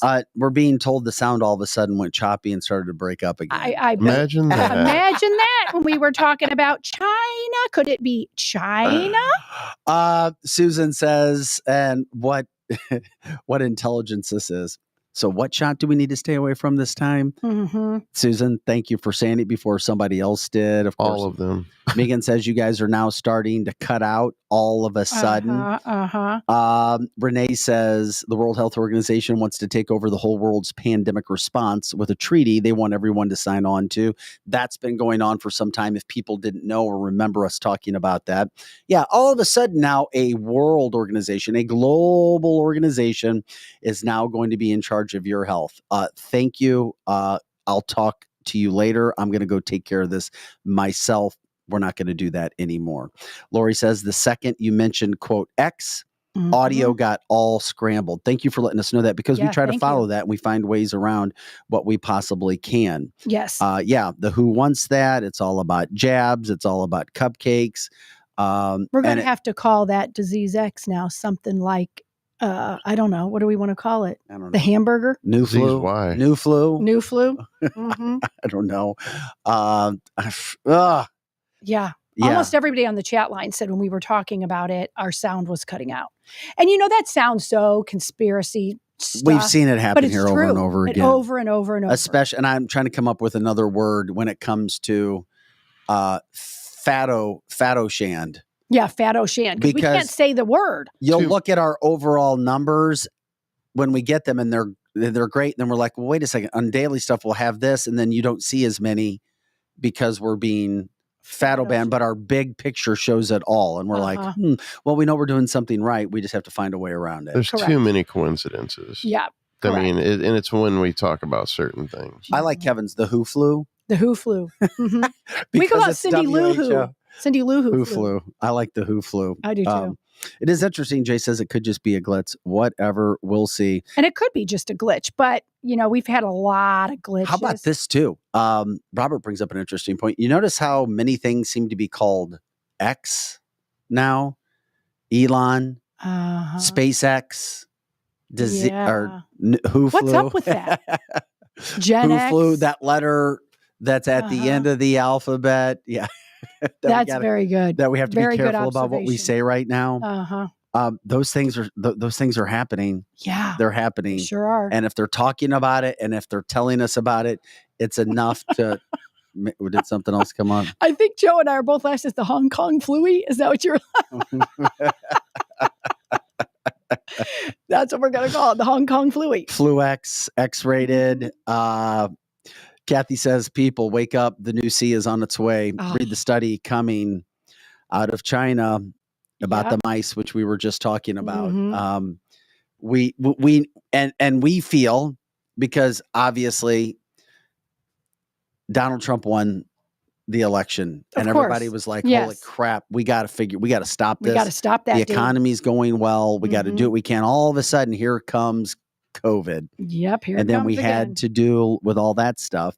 Now, is it interesting? You have a man who is dominating, and to the point where you now have Latinos and African Americans publicly campaigning for Donald Trump. Mm-hmm.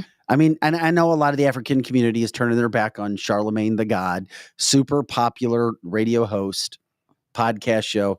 Even he's ripping liberals, ripping Joe Biden, saying, oh, Joe Biden's got a lot of energy for a second run. He's got a new ice cream that's making him feel really good. And he's campaigning for freaking Donald Trump now. They're worried. And then, of course, people who are born in other countries, by the way, in the 2016 election, voted over 70% for Democrat. People born in America, I think it was like voted overwhelmingly for Donald Trump in 2016. So when you talk about the whole illegal aliens coming in, of course, that backs up people who say, well, that's why the Democrats, where are all the Democrats screaming out loud about the border? They'll talk about it private, but they won't say it public because it doesn't match their marching orders. Correct. Which is why, unfortunately, you can't trust the Democratic side when they won't talk about doing anything serious about the border. It's all happening. A lot of energy for a second run, maybe to the bathroom for Mary Tainter. But he doesn't do anything fast. And he doesn't do anything with energy. So come on. Robert says, by the way, and this is interesting. If Trump is a good guy, does that mean the bad guys, the cabal, can't get to him? Come on, man. Well, is it Robert? And correct me if I'm wrong, Robert. I think Robert doesn't think Trump's a good guy. He thinks he's part of the deep state. Has brought that up in the past. I mean, Robert is a guy that wants to think and continue to think. And he says a lot of good things. We'll see where it goes. For sure. Donna says, by the way, Trump's had 100 endorsements since Iowa. Yeah. 100? 100. That's beautiful. Allegedly. I can't prove that. That's what she says. I did see that, Ted Cruz. It's interesting because he and Ted Cruz hated each other at one point in time. Ted Cruz out there endorsing him. Huge. Yeah. Huge. I need the endorsements. I think they stopped fighting almost right after the initial 2016 election. They were fighting tooth and nail during that period of time. But then Cruz jumped on almost immediately and backed him almost this entire time. So I was glad to see he came out and did it again. You know, there is something that keeps haunting in the back of my mind that Klaus Schwab said that kind of aligns. They're going to take away marijuana? No, that kind of aligns with Trump being a part of the deep state. He said that, everybody's going to think that America is going to go back to the way it was, and that's just not going to happen.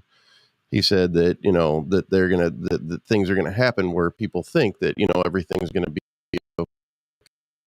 And everything is in, and there's nothing you can do to change it. I've heard him say that too, and I don't know if that had to do with Donald Trump, but I don't disagree with that statement. I hate that statement, but they've done so much damage to our young people and allowing people to come through the border. No matter who gets elected, whether it's Donald Trump or someone else, we're not going to get America all the way back in 4 years the way that we want it because there's too much stuff. That is true. But the only we have is Donald Trump.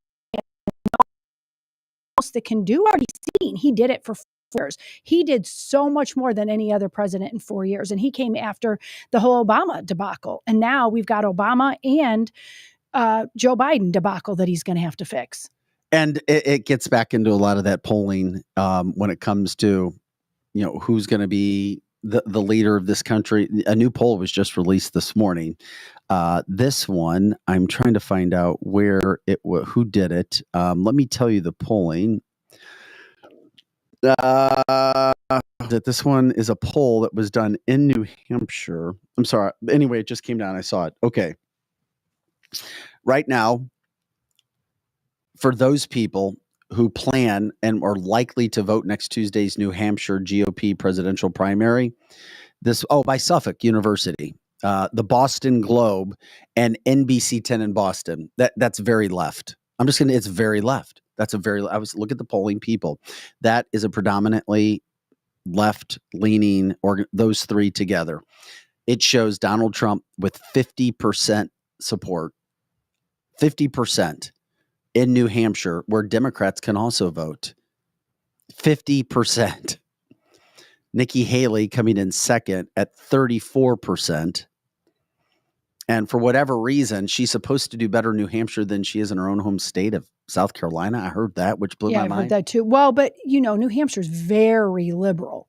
So that's why Nikki's going to do DeSantis at just 5. Mm-hmm. Oh, man. Yeah. I mean, she's 5% said they were undecided, 3% backing another candidate. And this poll was conducted Monday and Tuesday night during and after Trump's massive caucus win, historic caucus win, regardless of what mainstream media will say to try to turn it down as if it's nothing, and that white people voting is a bad thing, and it shouldn't be important because white people were voting. Literally, that's what MSNBC and CNN were saying that, well, you can't trust it because white people, and more specifically, white Christians were primarily voting. Mm-hmm. White Christians, so evangelicals. It's like they now use. So Trump is he's going to dominate New Hampshire. Yeah, again, and Nikki Haley, of course, coming in second, and then poor Ron in third place. Poor Ron. So we talked about that a lot during the first hour of what's going to happen. Well, Mary's saying that is such a disgusting racist comment, and it is racist. And it's also, if you listen to them, which I know most of you probably like, say the people, they'll be like evil, like spits out their nose when they say the word evangelical. Hey, Joe, I was told I was getting scrambled and stuff again. We're getting scrambled only on Facebook. That's why people. I think when I mention the name Schwab, that's don't when say it that. You shouldn't say that. Don't say that again. But I think that's we meant for investments, Charles Schwab Investments. Yes, there you go. There you go. Did you just hit a button? No, I didn't touch anything, and all of a sudden Lizzie's camera went out, and now now Ham's in. That's okay. Weird. That's probably why. Oh, that's good. Yeah, that's not good. that. I mean, it's all positive. Very glitchy going on today. We'll get him all in. And you didn't smoke any weed yet today. You didn't smoke any Route 66? No, not since last night. Could you? Is it still in your system from last night? Be. It's good shit.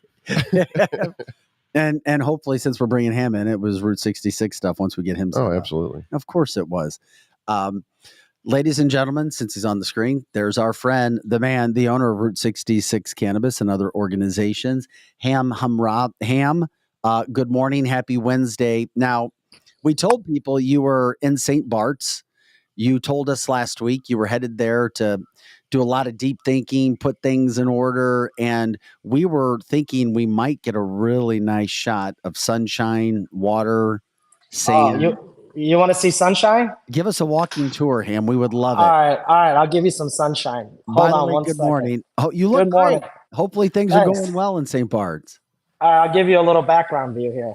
Oh, okay. Yeah, this is nice. This is what we're talking about. All right. There's the world. Okay, that is nice. Oh, that is gorgeous. Love it. Love it. Wow. Yeah. Okay, so far, how's the, Jeannie saying, stop. Yeah, of course, we need to see that. Boy, you've got a great place there, my friend. That's beautiful.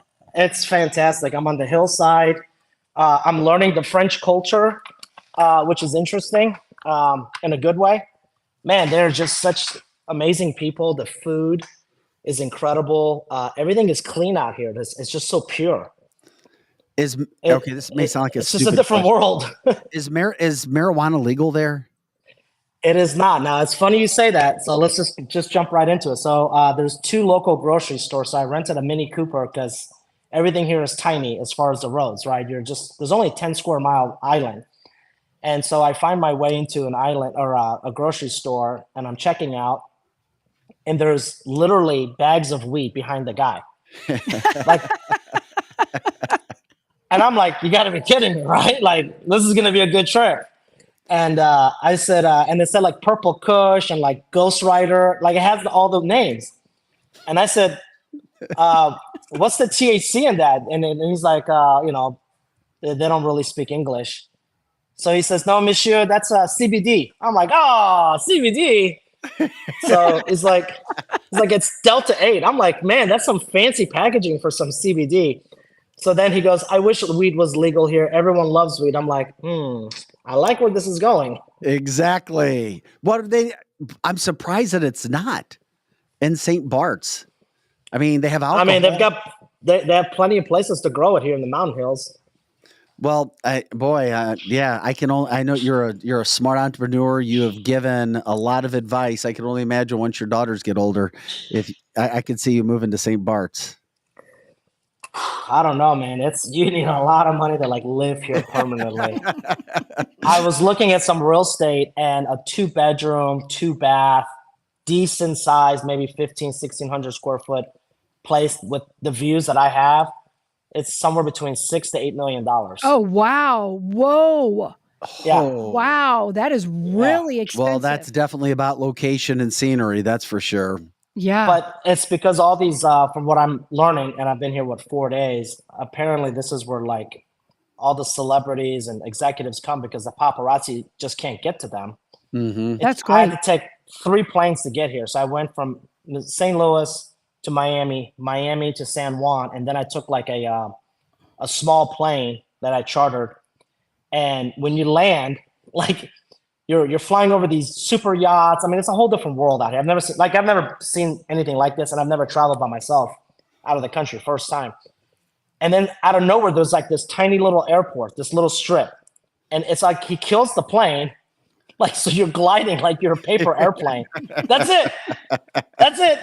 And of course, right before we take off, he tells me, he's like, Monsieur, I just want to let you know, because I asked about safety. He goes, my safety record is 100%. I'm like, I don't want to hear 100%.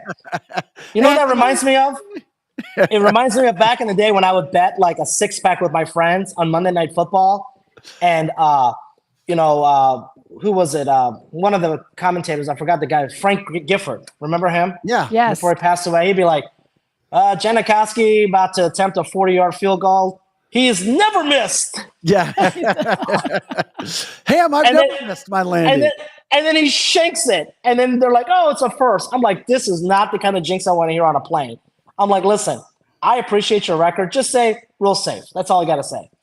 Dang, what's the culture like there? Because obviously when we have you come on, we talk about Route 66 and how wonderful the 5 stores out the St. Louis metropolitan area are doing and how people can go and get all their products. And of course, the Ostar brand line, which is super popular. People can get in all the many stores around the state of Missouri. I was just curious. Obviously, you said marijuana is not legal there right now. What is the rest of the St. Bart's area like? It's a very small island. Everyone's very friendly, mostly French. What I have learned is here's the difference between St. Bart's and the United States. Smoking cigarettes is cool out here, right? Everybody's got a cigarette on their lip, like the locals. At the restaurants, at the bars, like smoking is, and I don't smoke, but I found out yesterday, I was sitting next to some guys from Pittsburgh and we were just shooting the shit. And they said a pack of cigarettes in the United States is somewhere between $17 and $18. I didn't know that because I don't smoke. Wow, I don't know that either. Cigarette smokers, that's true. Wow, that's expensive. A carton of cigarettes in St. Bart's is $14. Wow. So my entrepreneur light bulb went off. I'm like, we don't need you in a St. Bart's prison. Yeah. No, I started thinking, I was like, I remember this episode of The Sopranos where Tony was upset because the tax on the cigarettes were taken off, and that's how those guys could get busted. I'm thinking, if I bought $10,000 worth of cigarettes and I had it shipped back to the United States, I can 8 times my money, because that's what it is. You would 8 times your money. Mm-mm. Think about that.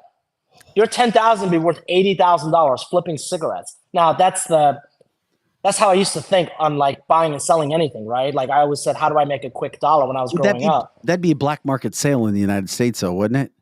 Well, I don't think you could do that, but in my fantasy world, how we could do this. Right. No, but in my sell it at Route 66. No. First of all, I wouldn't do this anyway. But in my fantasy world, I was like, how are people paying $14 to smoke a pack of cigarettes? That's insane.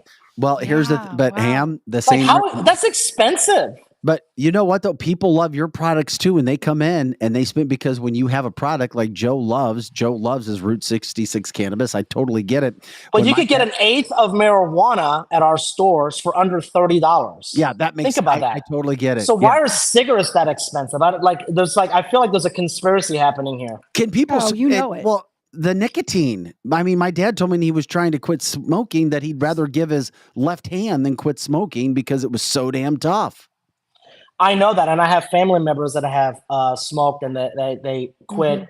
That I get. Like, I respect. Everyone has their own decisions. Like, that's not what I'm saying. I just can't believe inflation on cigarettes in our country. No, it right? is amazing. Like, how could the price be that much different? Like, that's insane, right? Robert says it's all about taxes everywhere. You know that. Taxes. I agree with Robert. There's no taxes here, by the way. All the nice stores, there's no tax on anything. Oh my God. That's crazy. I don't want to upset people, but guys, they're not paying taxes out here. Hey, you know what? When we talk a lot about, of course, with Route 66 Cannabis, check it out, route66cannabis.com, route66cannabis.com. So many products, you guys, your bud tenders teaching people, you guys are having success because people are going into the store, seeing how they can utilize the products that they have. You started to talk about how the gummy was good for you, the nighttime gummy, the sleep time gummy. Were you allowed to take those with you? Could you take gummies? Could you take marijuana products to St. Bart's if it's not legal there? Well, or is that a question I shouldn't be asking? No, so it's a good question. And we get this question asked every time someone comes in our store that's traveling. So here's the answer. If you buy anything with marijuana related in it, you are not allowed to travel with it. You cannot cross state lines. It doesn't matter if you're going from a rec state to a rec state, you're not allowed to travel with it. With that said, are people doing it all day long? They're traveling with gummies and vapes. Flower is going to be harder for people to travel with because you can smell it, right? But I personally wouldn't recommend it because, I mean, it only takes one time to get yourself caught up in something and then, explain it. Gummies, I don't know how you could get busted for it. I think it's tough, but you're not supposed to. So that's the correct answer, right? And I have the cream I was telling you about. My left arm has been hurting so much, and I really live off this cream until I can get the inflammation down. This is from working out. So I was like, I can't live without my pain medicine, right? So I took the label off. Now, you can't get high off of the cream, and I don't think you could get busted if you got caught with it because it's not an edible. It would make you sick, and you don't get high, but it's definitely my daily ointment on my left arm until I feel better. Yeah, no, I get it. Hey, but I don't get high off of it. There's no, yeah. We had a question. Somebody wants to know, they've become a customer from seeing you and hearing you on our show. She says, hey, is there any way that the St. Peter's location, and you may know the answer to this, you may not, is there any way that you may carry maybe a few more flower strains outside? She says the location only carries a few. Sativa. Or the sativa. Yeah. She spelled it wrong. And Sorry. that was at the St. Peter's location. Says Steve, she's like, is there any way that there's going to be more? Yeah, that's a great question. So we are actually transitioning through some inventory because we got up to like 630 products, which is a lot, but we want to have variety. So the Ostara Cubana line that's harvesting in February, we're going to have that exclusive at our stores first. That's our big new flower that we've grown. And I have been in talks with our president, Joe Dalia, with a couple other companies that carry some really nice flower. So we will be stocking up in the next few days. Our own product won't be in until February because we're just about to harvest. Okay. That's good stuff. But, people don't know about that. Yeah. So flower is still in high demand. Believe it or not, flower is still the #1 seller in the state of Missouri because more people would rather either put in a bowl, put in a bong, put in a chillum, roll it themselves, put it in cones. Like they still like the art of the smoke.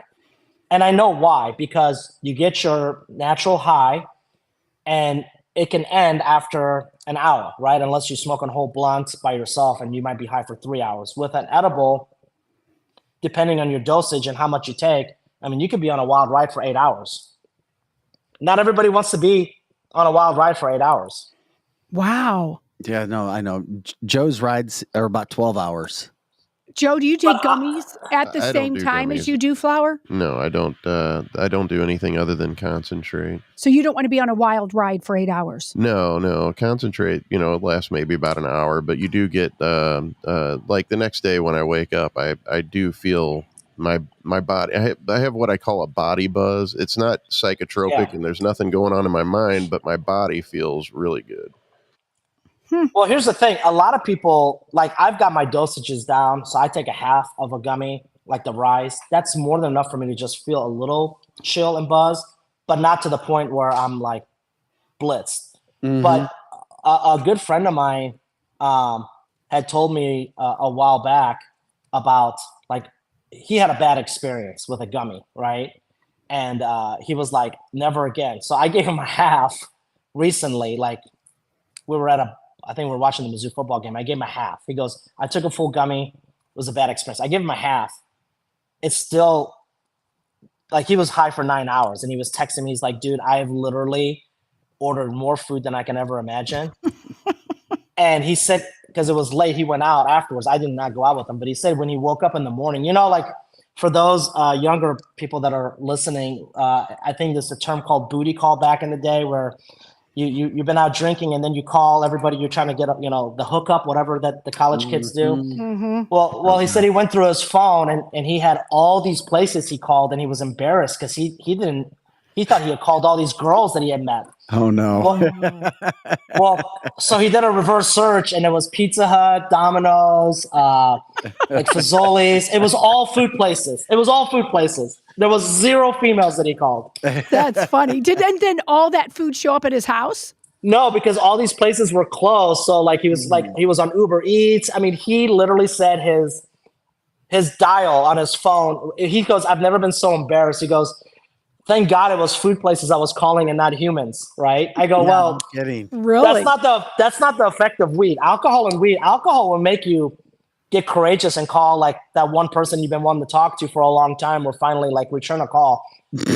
Marijuana doesn't do that. Marijuana just like if you take depends on what you take, you're just going to get hungry. Yeah. Right?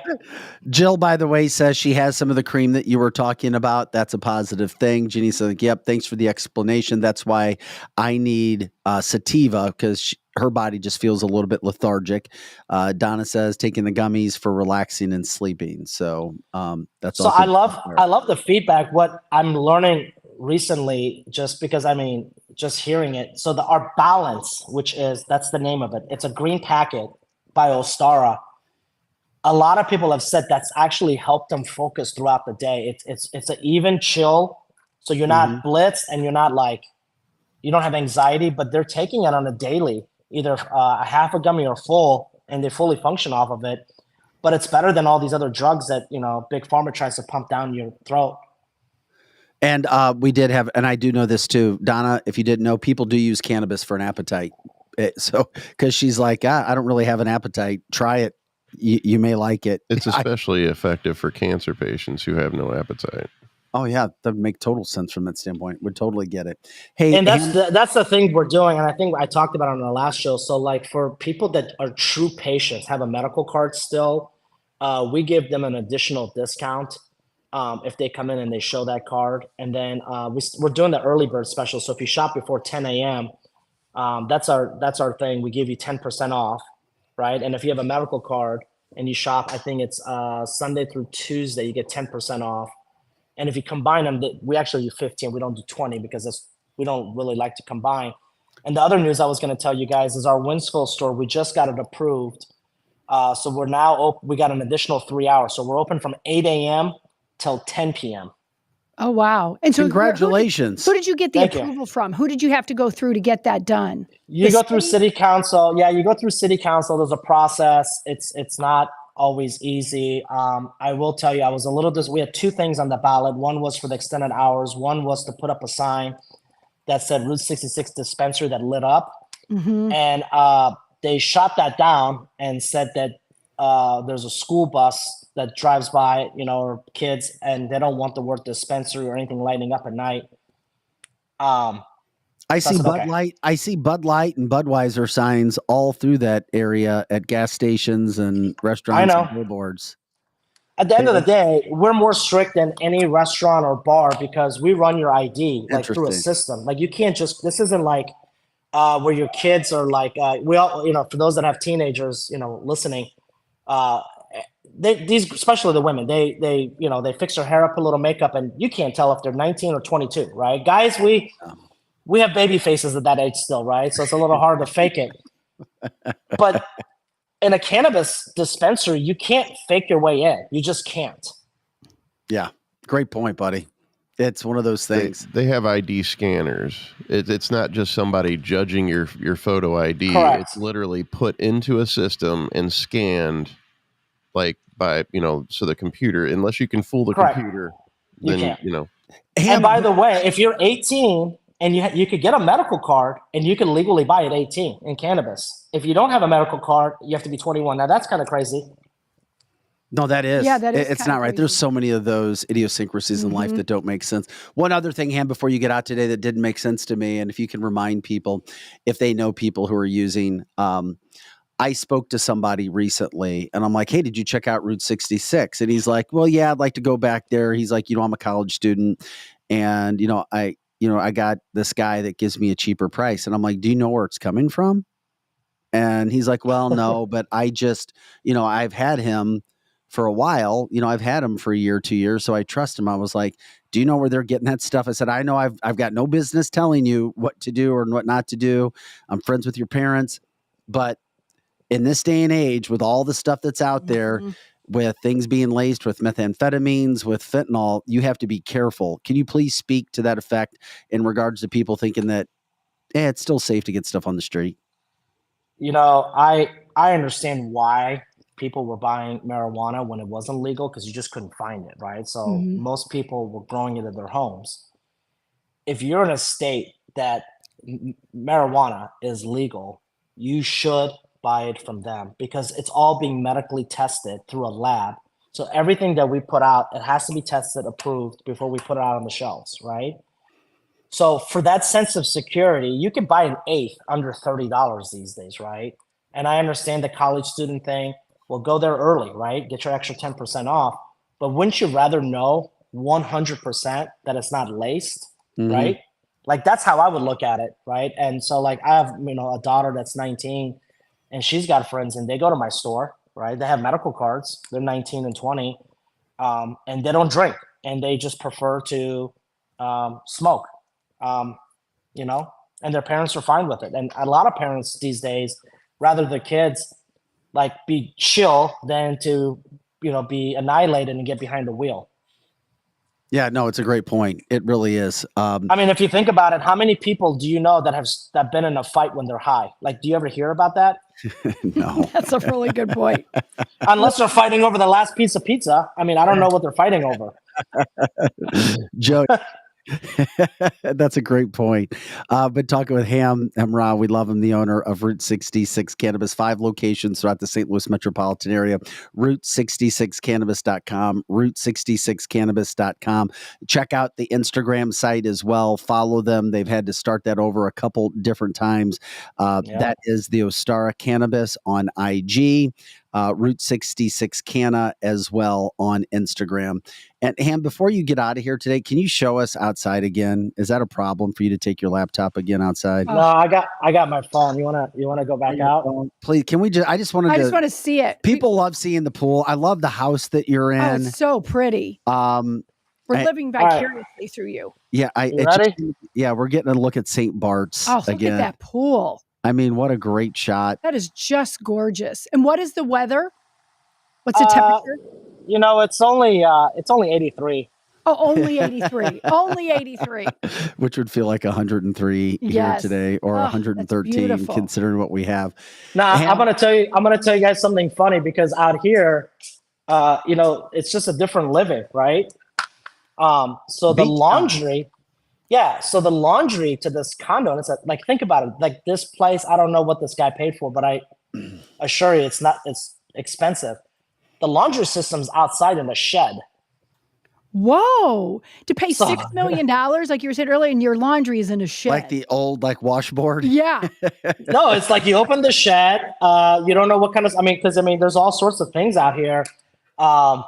So I went driving through the hillside yesterday, and there was like, did you guys know, like, I don't know, like, I've never been around goats, right? But these are domesticated goats. Like, they see cars coming, and they actually wait to cross traffic. They're not like, back in the States where the deer just run out in front of you.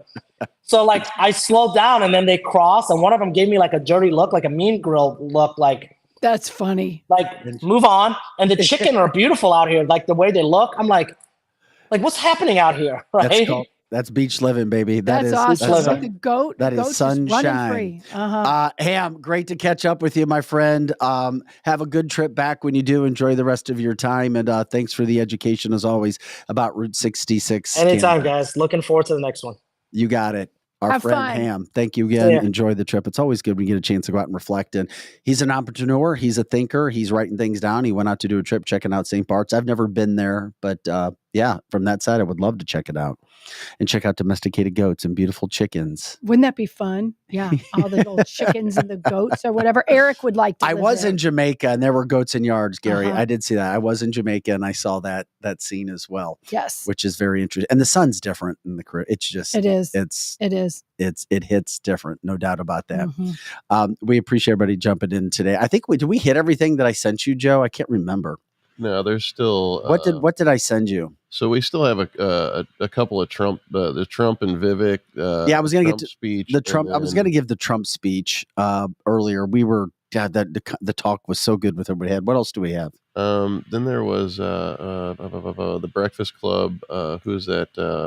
Charlamagne. Yeah, we got. That's all right. We got to that. I think we really covered almost everything. And Greg sent us a couple of videos. Did he? Okay, let's check out. Did you proof this yet? I have not watched them, but one of them looks pretty promising. We love Greg, but Greg has a funny sense of humor, and it might not be appropriate. Well, I don't know. Yeah, I don't know if this is appropriate or not, but it is a liberal Lizzie. All right. It's one of those face swap things. All right, let's check out liberal Lizzie. This is liberal Lizzie. Drink some fucking wine. Oh, but ravioli. I have work tomorrow. Drink some fucking wine. Oh, but Claudia, I don't want to embarrass myself. This is good. You're embarrassing already. Drink some fucking wine. That was good. That Greg, was really I like good. it. That is really good stuff. I love it. No doubt about it. That's right. There's I don't know liberal what the Lizzie. second one is. Oh, we'll check out the. Did he send you a second one? There is a second one. It's not a face swap. I don't know what this is. All right, okay, let's check watch it. LEGO has partnered up with the Illuminati to give us their biggest set yet, Epstein's Island. Recommended for 18 plus. Ironically, you get to cover up every inch of where it all went down with the people who call this place paradise. Coming in at over 20,000 pieces. You get the entire mansion with 3 party scenes. You get Ghislaine and Epstein at a disco, Trump and Clinton hitting a Hillary piñata, and last but not least, This is great. You have Gates pissing in the sink. I don't really want to build that, but I guess he would be that guy at the party, so kudos to them for nailing down his dislikability. So yeah, LEGO Epstein's Island. I don't know where they're going to put this in stores. Yeah, all right. Oh my gosh, that's funny. Lego my ego. There you go. Thank you, my friends. There's an interesting way to end the show for today. Thanks again for making Cancel This what it is. We appreciate it. Monday through Friday, 8 to 10 a.m. Central and all the time on our website, cancelthisshow.com. That does it, doesn't it? That does it. For that. All right. It was a great hump day. Happy Wednesday, January 17th. Tomorrow, we've got, do we still have your nephew on for tomorrow? We don't have my nephew, but we have my son-in-law. I did it again. We have our son-in-law tomorrow. Okay. Yeah. Mm-hmm. We've got Justin Hicks coming on tomorrow. I almost called him Justin Sparks, too. That's all right. Justin Sparks is a good guy, too, but he's not actually related to us. He is not your son-in-law. No, he's not. That'll be interesting to talk about some things that are happening in the state of Missouri politics. Yes. I haven't heard back yet, but we will be talking with Mike Keogh. That'll be good. I don't know if that's tomorrow or Friday. Heard him and would like to hear his take on it. But I have been talking with their people to figure out when we can make that happen. So very good. We'll keep people posted from that standpoint as well. So we'll say goodbye. Thanks again for joining us today for Projo and Lizzie Sparks. I'm Vic Faust. Have a great day. Enjoy canceltheshow.com.